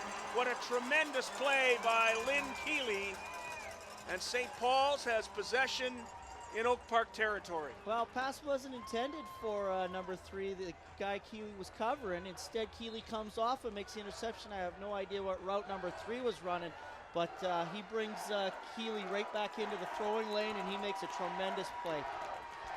So now L'Esperance with Trevor Wright in the backfield. Wright takes the handoff, he's got a hole. Wright carries 7 yards. It'll be second and 3. And we were talking about Brady Oliveira running it down the throats of St. Paul's. It's turned the other way. Trevor Wright running it down the throats of Oak Park.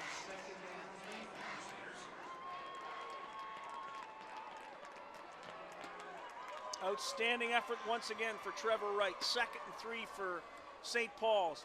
Inside to Heath Chalmers. He bounces and probably gets another first down. Well, that's a great strategy there by Coach Daynard and the Crusaders there. They're going to let another kid bang away at you, keep Wright fresh, and let him get his breath back, and then they'll send him right up out there again. I mean, these short yardage, and the Chalmers kid is gold, you know? He doesn't need to take it to the house. He just needs to get you tired enough that Wright can take it to the house.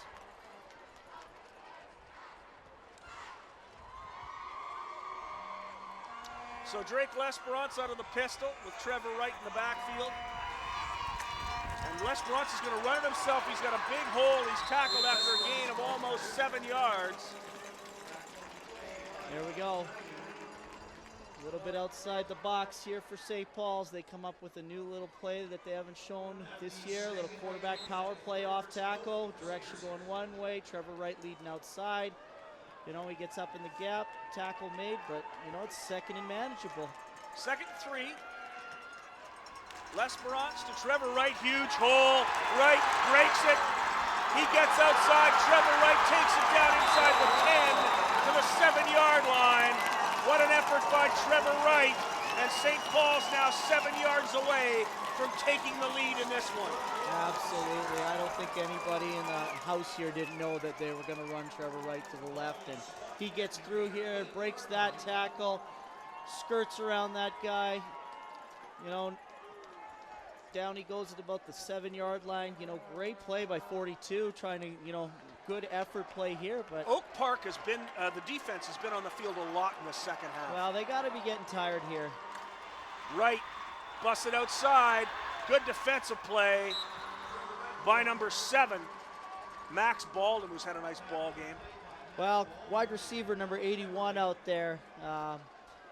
Alex Bouchard misses his block there, and the corner comes up and forces a cutback. Halfback makes a stick there. That's great team defense there. Someone sets the anchor point, forces a cutback. Wright's hurt. Yeah, and Wright's down. So he cut back right into there. He saw that he wasn't going to be able to get the edge. Doesn't see the halfback coming off the backside hind quarter of him, and down he goes. You know, and this is not good for St. Paul's right now, because that allows Oak Park to rest a little bit. Yeah, I also don't know if they've got a kid of Trevor Wright's stature to back him up. I mean, 31 here for St. Paul's, Austin Coots. He has not had a lot of action this year. He's probably played in all their blowouts late, but, you know, I would be curious to see how many carries he had against Oak Park in the first game. You know, and he's also been sitting around here for 4 quarters waiting to get in the game. So Trevor Wright is still down.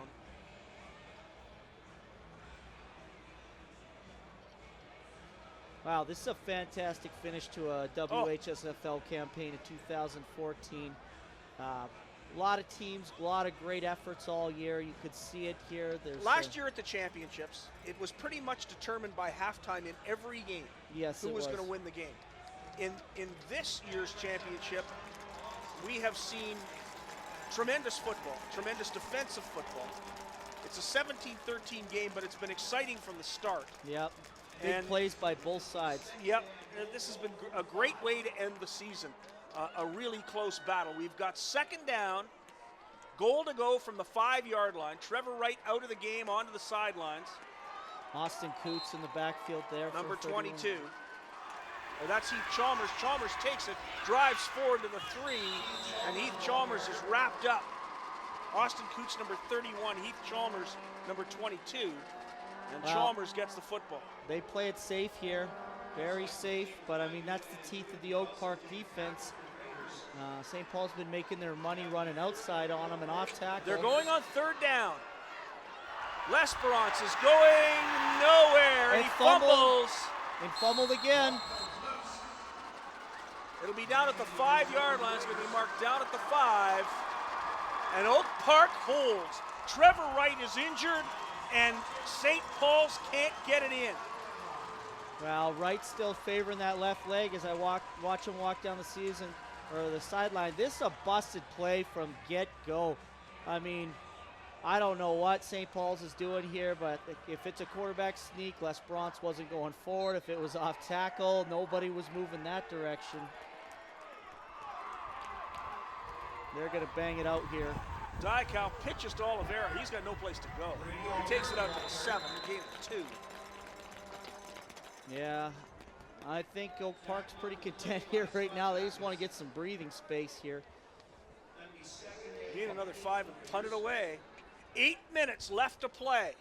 17-13. Oak Park leads it. But Oak Park, with its backs against its own goalposts, trying to give itself some room to punt. Dykow goes into the pistol. He's going to run it himself. He doesn't have anywhere to go. Takes it up the middle to the 10-yard line. He's shut down, and now a decision has to be made by the Raiders. Yeah. Do you punt?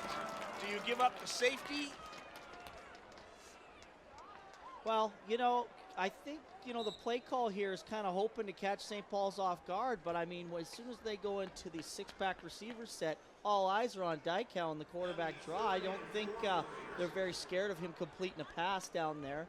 And, you got Oliveira in the backfield. I don't know why you wouldn't just run him. I mean, he's been doing this. He's a North Winnipeg nomad, former Garden City kid. He's been just trucking kids since he started putting on the helmet and the shoulder pads. You're down there. This is where Oliveira makes his money.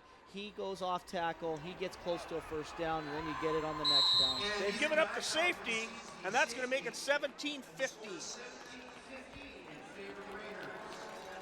That'll be interesting to see what Coach Daynard does here. Is he going to take the ball in the 35, or is he going to have Oak Park kick to them? He says kickoff return, so St. Paul's is getting their kickoff return team ready. 7:07 left to play. 17-15. 12 consecutive points scored by the St. Paul's Crusaders to make this a football game. It's a dandy finish. You just see them chipping away here. I can just feel the momentum slowly tipping in St. Paul's favor. They were down there. They had it in their hands, and Oak Park needs a big play. They need to do something. They need a big play. Well, we had a playoff game here back in the mid-2000s where River East had been up on us quite handily, but you could just feel us chip away at them, and then, the momentum swells and overcomes you. And final score, is not in your favor, even though you've led almost 3/4 of the game. Cranston falls, loses his footing, and falls at the 38-yard line. Cody Cranston had the ball on a big hop on that squib kick. This is not his best game, and I'm sure he's just as frustrated as the entire Crusader team. He could have made a play there and going down. And I feel bad for that kid. He's had a tremendous career. you know, when we talk about best defenders in the WHSFL, he's up there as one of them. L'Esperance hands inside to Austin Coots. He gains about 3. That'll make it 2nd and 7. Now you can just see the difference between Coots and Wright. Coots has got to be 25, 30 pounds lighter, not thick through the hips and through the shoulders. So, you know, where Trevor Wright was stepping through there and knocking over tacklers, Coots here, you can see, gets stuck and down he goes. And, you know, he's not breaking tackles. Great tackle by Tyrone Hastings. They give him 2 yards. They'll mark it inside the 41, so it'll be 2nd and 8. L'Esperance goes into the pistol. They usually throw from this set here. And a good pass right into the hands of number 88, Cole Zadro. Zadro's first catch of the game. The gain will be pretty close to a first down. It is no guarantee it'll be close. Excellent job by him. He wasn't open initially, slides into it, gets a shoulder square, makes the catch, turns to the outside. Well coached, well played. Watch Drake here, steps into it, locks out his front leg a little bit, you know, but I mean, great throw, ball's on target, and watch these Oak Park kids come up. They're not quitting them. They're going to take people to the ground. First down, just gets it. 1st and 10 from about the 50. Inside to Trevor Wright again. Wright gets 3, maybe 4. They're going to take the offside penalty. I think that's Oak Park's 4th or 5th offside here. They've got to watch the football here. You can't make mistakes like this. This is week 1 and mistakes. it's been the whole second half. Yeah, I don't know. St. Paul's does this to every. I had a senior defensive end go offside 3-4 times, and he argued with me that they were wiggling Offside. the ball. And I said, it doesn't matter. We got to watch it. Oak Park, 5 yards. Repeat first down. Oh. So it'll be 1st and 5 for St. Paul's from center field. You just see how well St. Paul's is coached. You know, the snap count, the fundamentals they do. They use everything they got as a weapon. And these are veteran Oak Park kids. They're standing, you know, inches away from the ball. L'Esperance puts it on his hip and overthrows his receiver. That's not a bad Number play. 87, Lucas Skrope. Nope. No, correct that. you Number throw that 7, away just like that. Tommy Sanchishin. A great fake by L'Esperance. He comes out here, delivers the ball, but I mean, it's high into the outside. That's where you want. If it's behind them, 31's taking it the other way. There's nothing over top. They're baiting him into throwing that. They're rallying to the throwing point. So 2nd and 5. L'Esperance inside to Trevor Wright. Wright's got it. First down, Trevor Wright. He takes it just inside the 50. We're down to 5 minutes left to play. yeah, I'm telling you right now, Wright has outplayed Oliveira in the second half, mostly because Oliveira's been watching the second half. Oh, they've marked it inside the 50. It will almost be a gift if this is not a first down. L'Esperance will just take it the extra yard. Yes. Although, you know, they have turned back and handed it deep a couple times too. A lot of teams do this though. They'll get up to the get to the line of scrimmage. I tell our quarterback, you know, we'll have a dive play call to the open gap. Check us to that play. But if there's nobody in the A gap, take it and go. You know, because your quarterback sneak's effective. Give yourself a two-way go all the time. They got it. First down, St. Paul's at the 50. 4:50 to go. They trail by 2, 17-15. And now Oak Park has to think they're running out of time. Well, I mean, a field goal wins it, but I mean, they got to kick it and it's got to go through. Right now, you know, I'm watching it here. Oak Park's just got to do something. And, you know, like Oliveira's had, I don't know how many carries this half, but it can't be more than a handful. St. Paul's has really taken Oak Park out of their game in the second half. Wow. Oak Park didn't score in the first quarter, put 17 up in the second, and have not scored here in the second half. Well, I mean, it's pretty simple. Oliveira on the sidelines equals success for St. Paul's, and Trevor Wright has taken over this game. L'Esperance to Trevor Wright, and Wright's got a huge hole. Great He's taken play. down. Great tackle out there. Cut him in half right at the midsection there. 27. Alex Eberling just takes Trevor Wright, which could have been a long run. You're going to have a hold down here. And I don't know. This might be a chop block. You know, St. Paul's has done a lot of chop blocking this year. I've talked about it when we played them. I mean, they'll post and cut a guy. It's not taught like that. It's just the way bodies get at the bottom, but it happens. It's a holding call. 10 yards.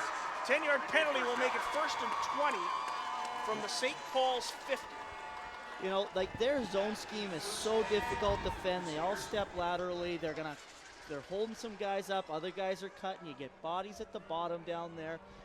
What you saw there was just a great effort play by the Oak Park D-line to draw a holding penalty. L'Esperance looks for a receiver, and he gets one. Gain of about a yard. That'll make it 2nd and 19. Out there to make the catch was Alex Bouchard. Well, again, great Oak Park assignment defense. One kid goes deep, one kid goes short. They got them both covered. You got your guy, I got mine. So 2nd and 19. Now it's up to the Oak Park defense. They have an opportunity here. L'Esperance back to pass. The blitz is on. Oak Park coming. L'Esperance escapes. He escapes again. He runs for the 1st down and gets into the 45. Didn't quite get there. Well, they had a screen set up there, and Oak Park sniffed it out. And then I thought they had him for the sack, and credit L'Esperance from getting through the. He went for that 1st down, but was cut out of bounds about 3 yards short. So now a 16-yard gain. We got 3rd and 3. Yeah, they're really missing Mature Akau out there. Number 2, Quinn Rabowski. He's given great effort out there, but he's just not the same as number 91. And So now we got 3rd down and 3 yards to go. Timeout called. This isn't necessarily the ball game with 3:57 to go, but it's going to be pretty close. What a play by Drake L'Esperance to free himself up with the blitz coming. Well, that's what athletes do when you put them in space. You see the creativity and the magic there. A less mobile kid would have got tackled. Another kid that's not as experienced as him would have thrown an interception right to a waiting linebacker. Instead, he scrambles around and has the wherewithal to go up the field, move towards the sideline, get close to the 1st down marker. And now he's put St. Paul's in an advantage here where they have a chance at it. But I think they've run the punt team out there. So if I'm Oak Park, I'm expecting fake here. So 3rd and 3 from the 43-yard line. Yeah, I'd be expecting fake too. Opiola has not had a great night punting.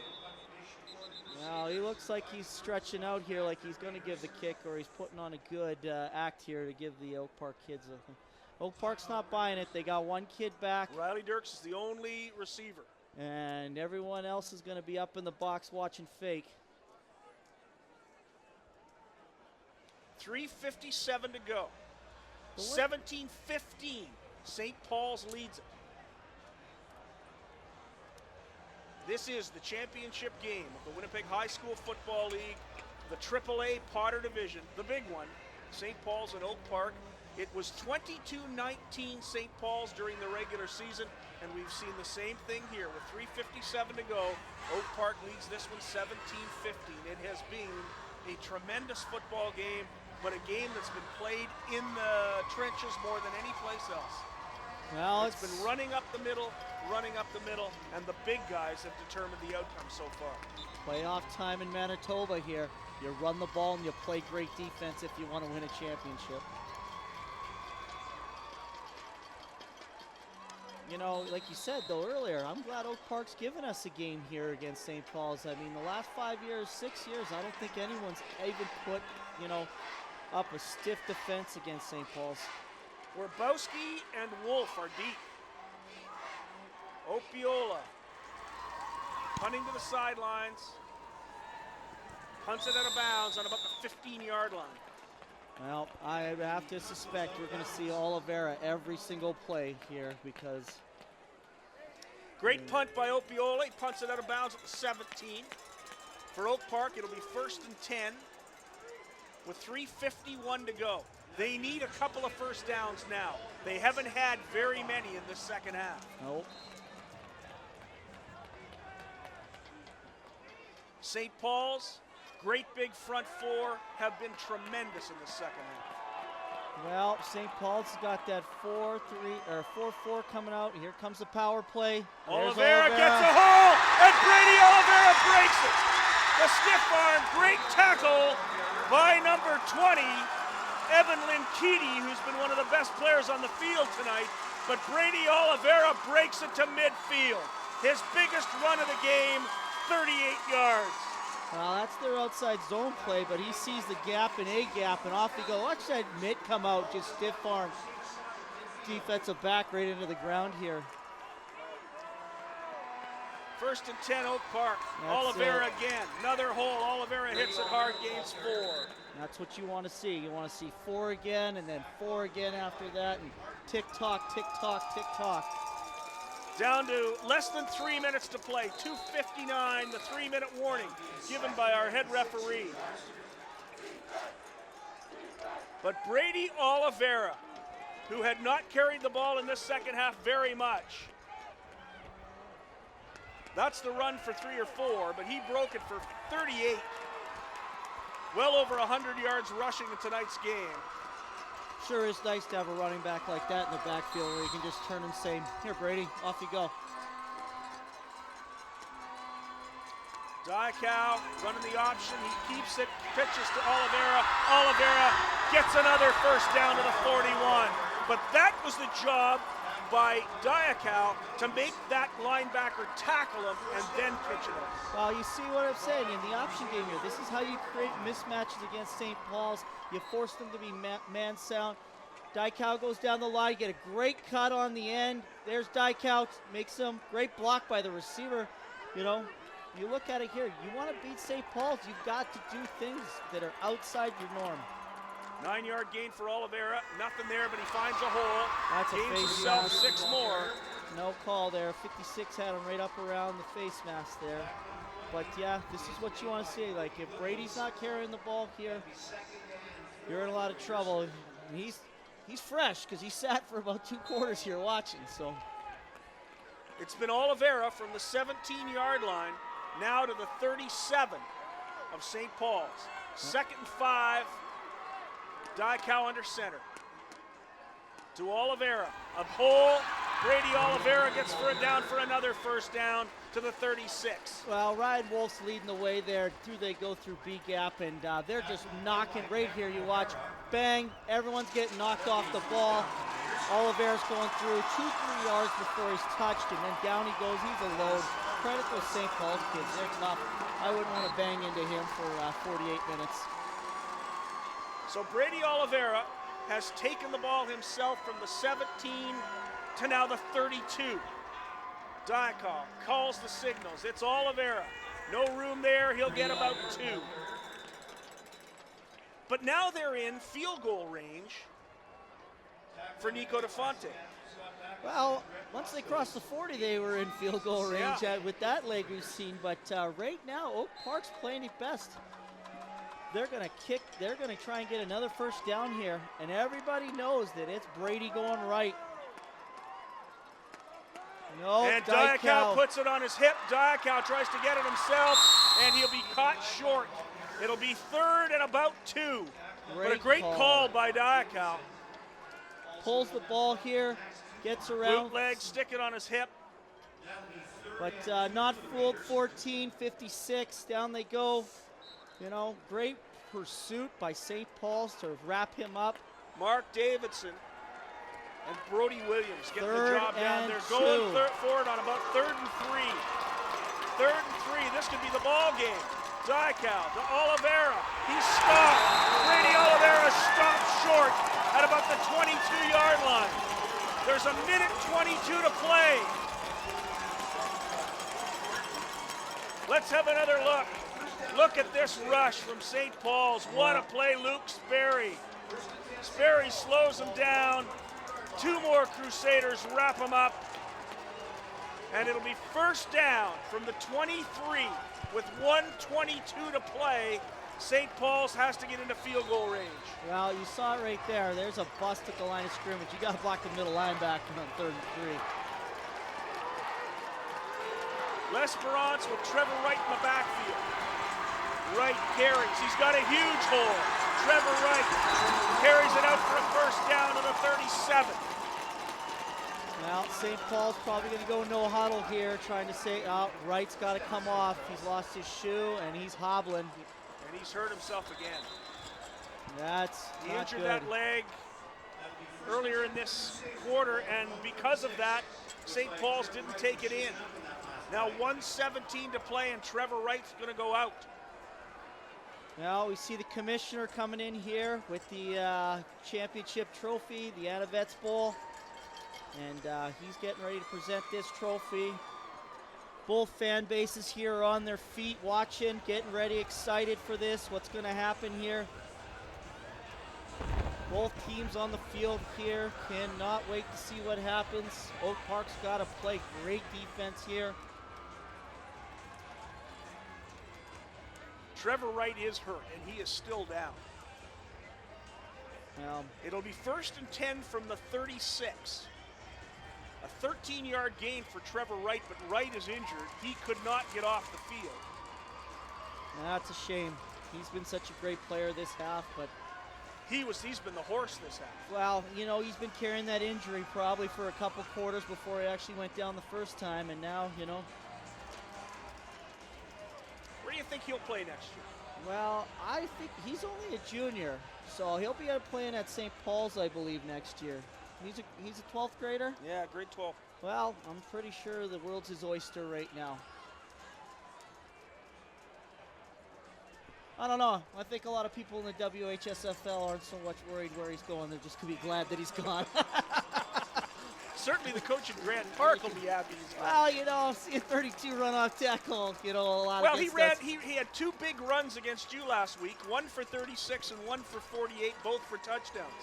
Yeah, you know, he had a good game, and he's a great football kid. You know, he played with a lot of kids at Grant Park, and they're all friends with him and still are. You know, he's a great kid, so I'm sure the world's his oyster. You can't find backs like that. You know, they're not all over Manitoba.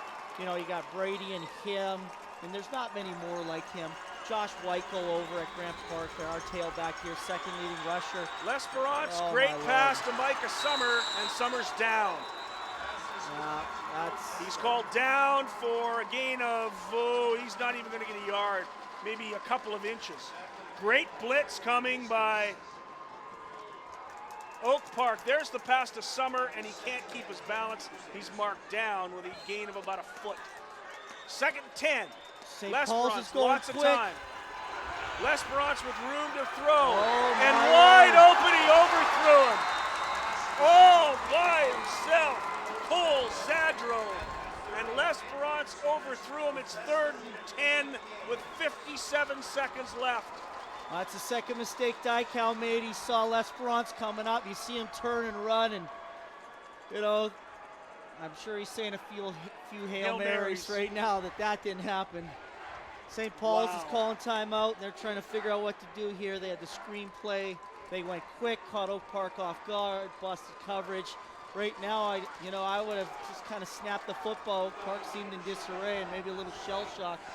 You don't want them to get their composure back. I'm sure they were all standing in the huddle going, do your job, which leads to a little more So with 3rd and 10, 17-15 as you see Oak Park leading. They have only scored points in the second quarter of this game, but they scored 17 of them, and the defense has done the job. But now, 3rd and 10, this could be the ball game. Well, Oak Park's going to play cover 1 here, and they're going to make Drake complete a pass. L'Esperance looks for a receiver. There's nobody open. He found one. Zadro, first down. He had forever, probably 15 steamboats back there. Zadro gets it inside the 50.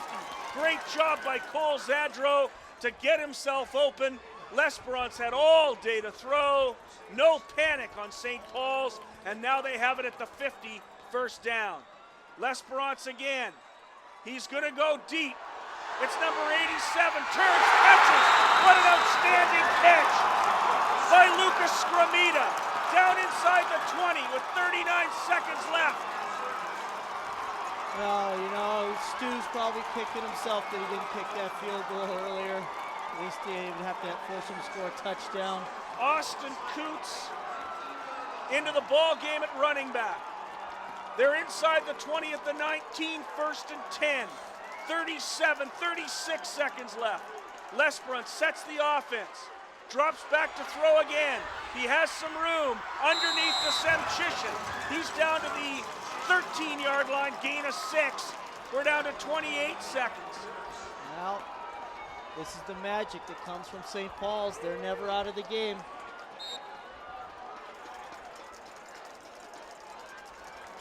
We'll see what they do here. I got to Clock probably... ticking down. 20 seconds. 19. Lesperance under center. Takes the snap. Oh, Into threw the it end up! zone. Incomplete. What a great defensive play. Again by number 31, who has been so outstanding, Adam McDonald, Oh, my leaping Lord. to knock the pass down. 10 seconds left. Here comes the field goal unit. Dangerous throw. Could have been intercepted. Didn't need to. You need 3 points to win. Don't risk it. You should have. You know, but that's what St. Paul's does. You know, they'll put the dagger in your heart. That could have been that here. 10 seconds left, a 20-yard field goal. Lesperance has already made one of these.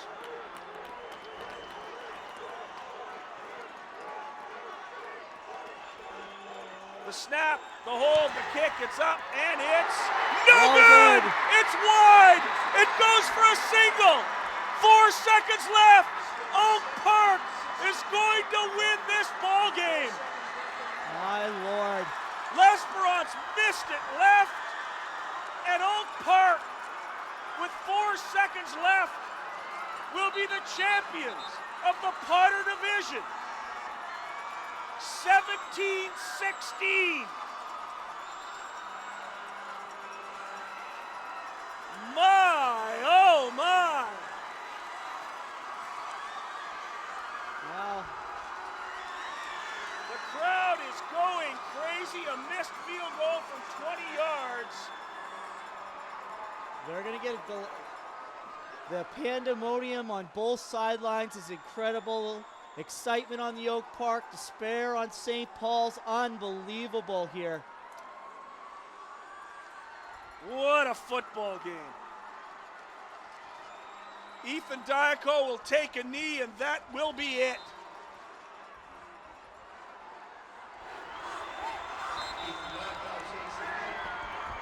Well, he's going to have to do it twice. Well, Then he'll get to celebrate. One more play, and it's all over. And the Oak Park Raiders have stopped the 39-game winning streak of the St. Paul's Crusaders. The final score from Investors Group Field, the Oak Park Raiders 17, the St. Paul's Crusaders 16. And the Oak Park Raiders have won the Anavets Cup. They are the champions of the Potter Division. And my goodness, Doug Kovacs, who would have thought? well, I thought St. Paul's was going to take it over there, but they made so many mistakes in the second half that cost them there. The miscue on the goal line down there, on the other side down here. I mean, what do you say? Great football game, well fought. Oak Park, you know, deserving of the championship. St. Paul's probably deserving of the championship, but I mean, someone's got to win and someone's got to lose. And Drake Lesperance has got to punch that through, and we're talking about another Crusader win, but credit these Oak Park kids here. What a remarkable football game today. A great play in the end zone by Adam McDonald to stop what could have been a touchdown pass. Yeah. There have been all sorts of great plays in this game. Look, the 38-yard run by Brady Oliveira when he had to have a 38-yard run. Yeah. He hadn't done a lot during the ball game, but he got it done when he had to do it. And then a missed field goal to win it for the Oak Park Raiders. What an incredible, incredible ball game this was. Well, you could see it right here. Jubilation by the Oak Park fans. St. Paul's guys leaving. Tough one. Nobody wants to end it this way. You know, your high school career. Oak Park certainly liked it. You know, I can only imagine what the emotions are going through these guys over here. The teams are shaking hands. Great way to end the season with a miraculous football game. Oak Park only scores in the second quarter. 17 points in the second quarter, and that is enough. St. Paul's had the opportunity to win it all, and they didn't get it done. The final score, Oak Park 17, St. Paul's 16. There's your scoreboard. Just a remarkable football game. Well, that's the way it ends here for a lot of these seniors who are going to go out on top for Oak Park. You know, they worked hard. They had a monumentous task to take down, and they did it, so hats off to them. You know, there'll be bonfires in Charleswood tonight, I'm sure. Ethan Dykaw, the quarterback, who got it done. Brady Oliveira rushing for more than 100 yards and a touchdown. A tremendous, tremendous performance by these young men here tonight, both teams.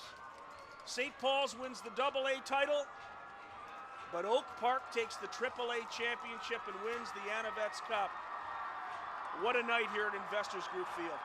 Well, it's special. This is what high school football is all about too. You know, these kids are good people, they're good athletes, they're good students, and this is what happens when you do a lot of hard work. You know, the training that these kids put in, no one really sees that. It leads up to Friday night in early November where you can win a championship.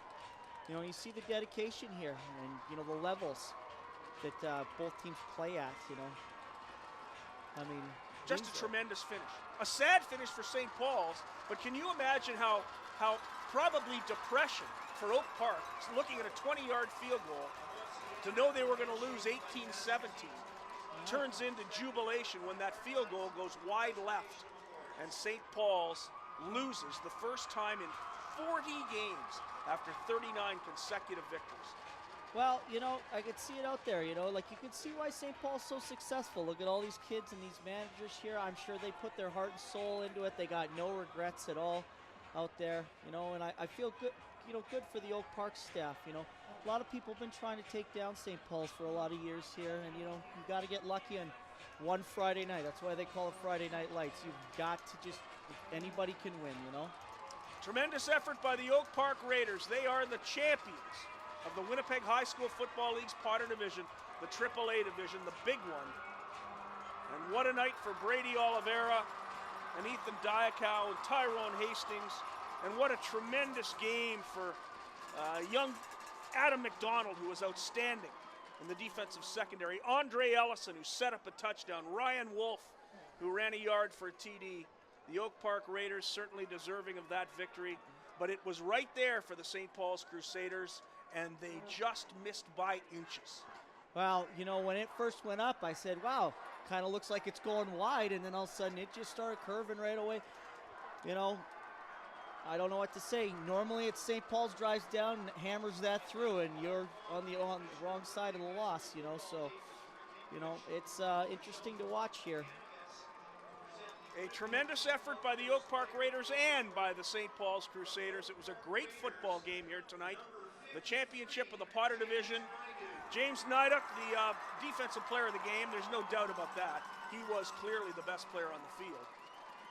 Nyduk outstanding in that football game. Now, a lot of great kids out there at Oak Park, you know. They finished in 7th place last year. So from 7th place to the championship. Well, it doesn't hurt to have Brady Oliveira. Well, you know, it's glad that he came back from Ontario and decided, you know, he would play out here instead, you know. But, yeah, I mean, it just shows you what one kid can do for you. I mean, Brady set the league on fire, and I would have to say that, you know, his first half touchdown was very key in the game here. But I was very impressed with Trevor Wright here and the way the St. Paul's offense played in the second half. Just couldn't get it done.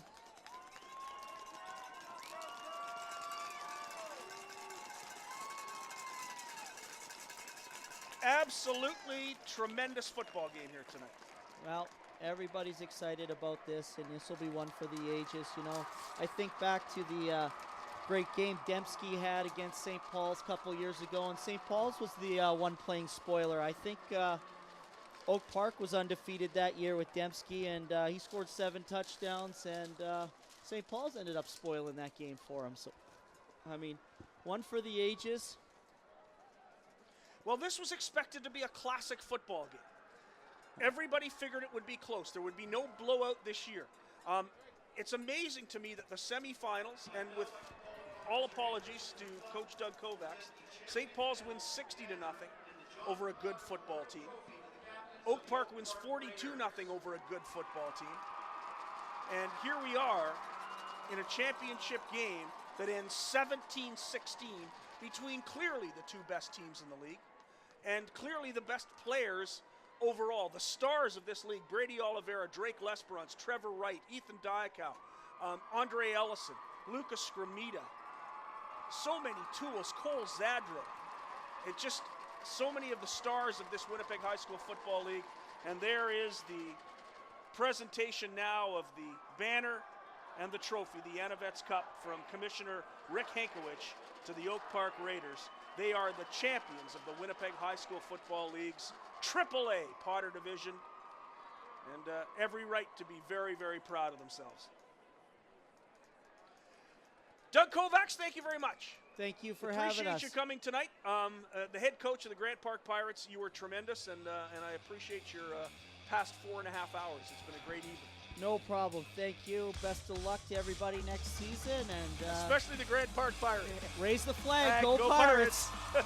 The final score here tonight, as you can see the celebration down at center field of Investors Group Field, it's the Oak Park Raiders 17, the St. Paul's Crusaders 16. Oak Park wins the Anavets Cup.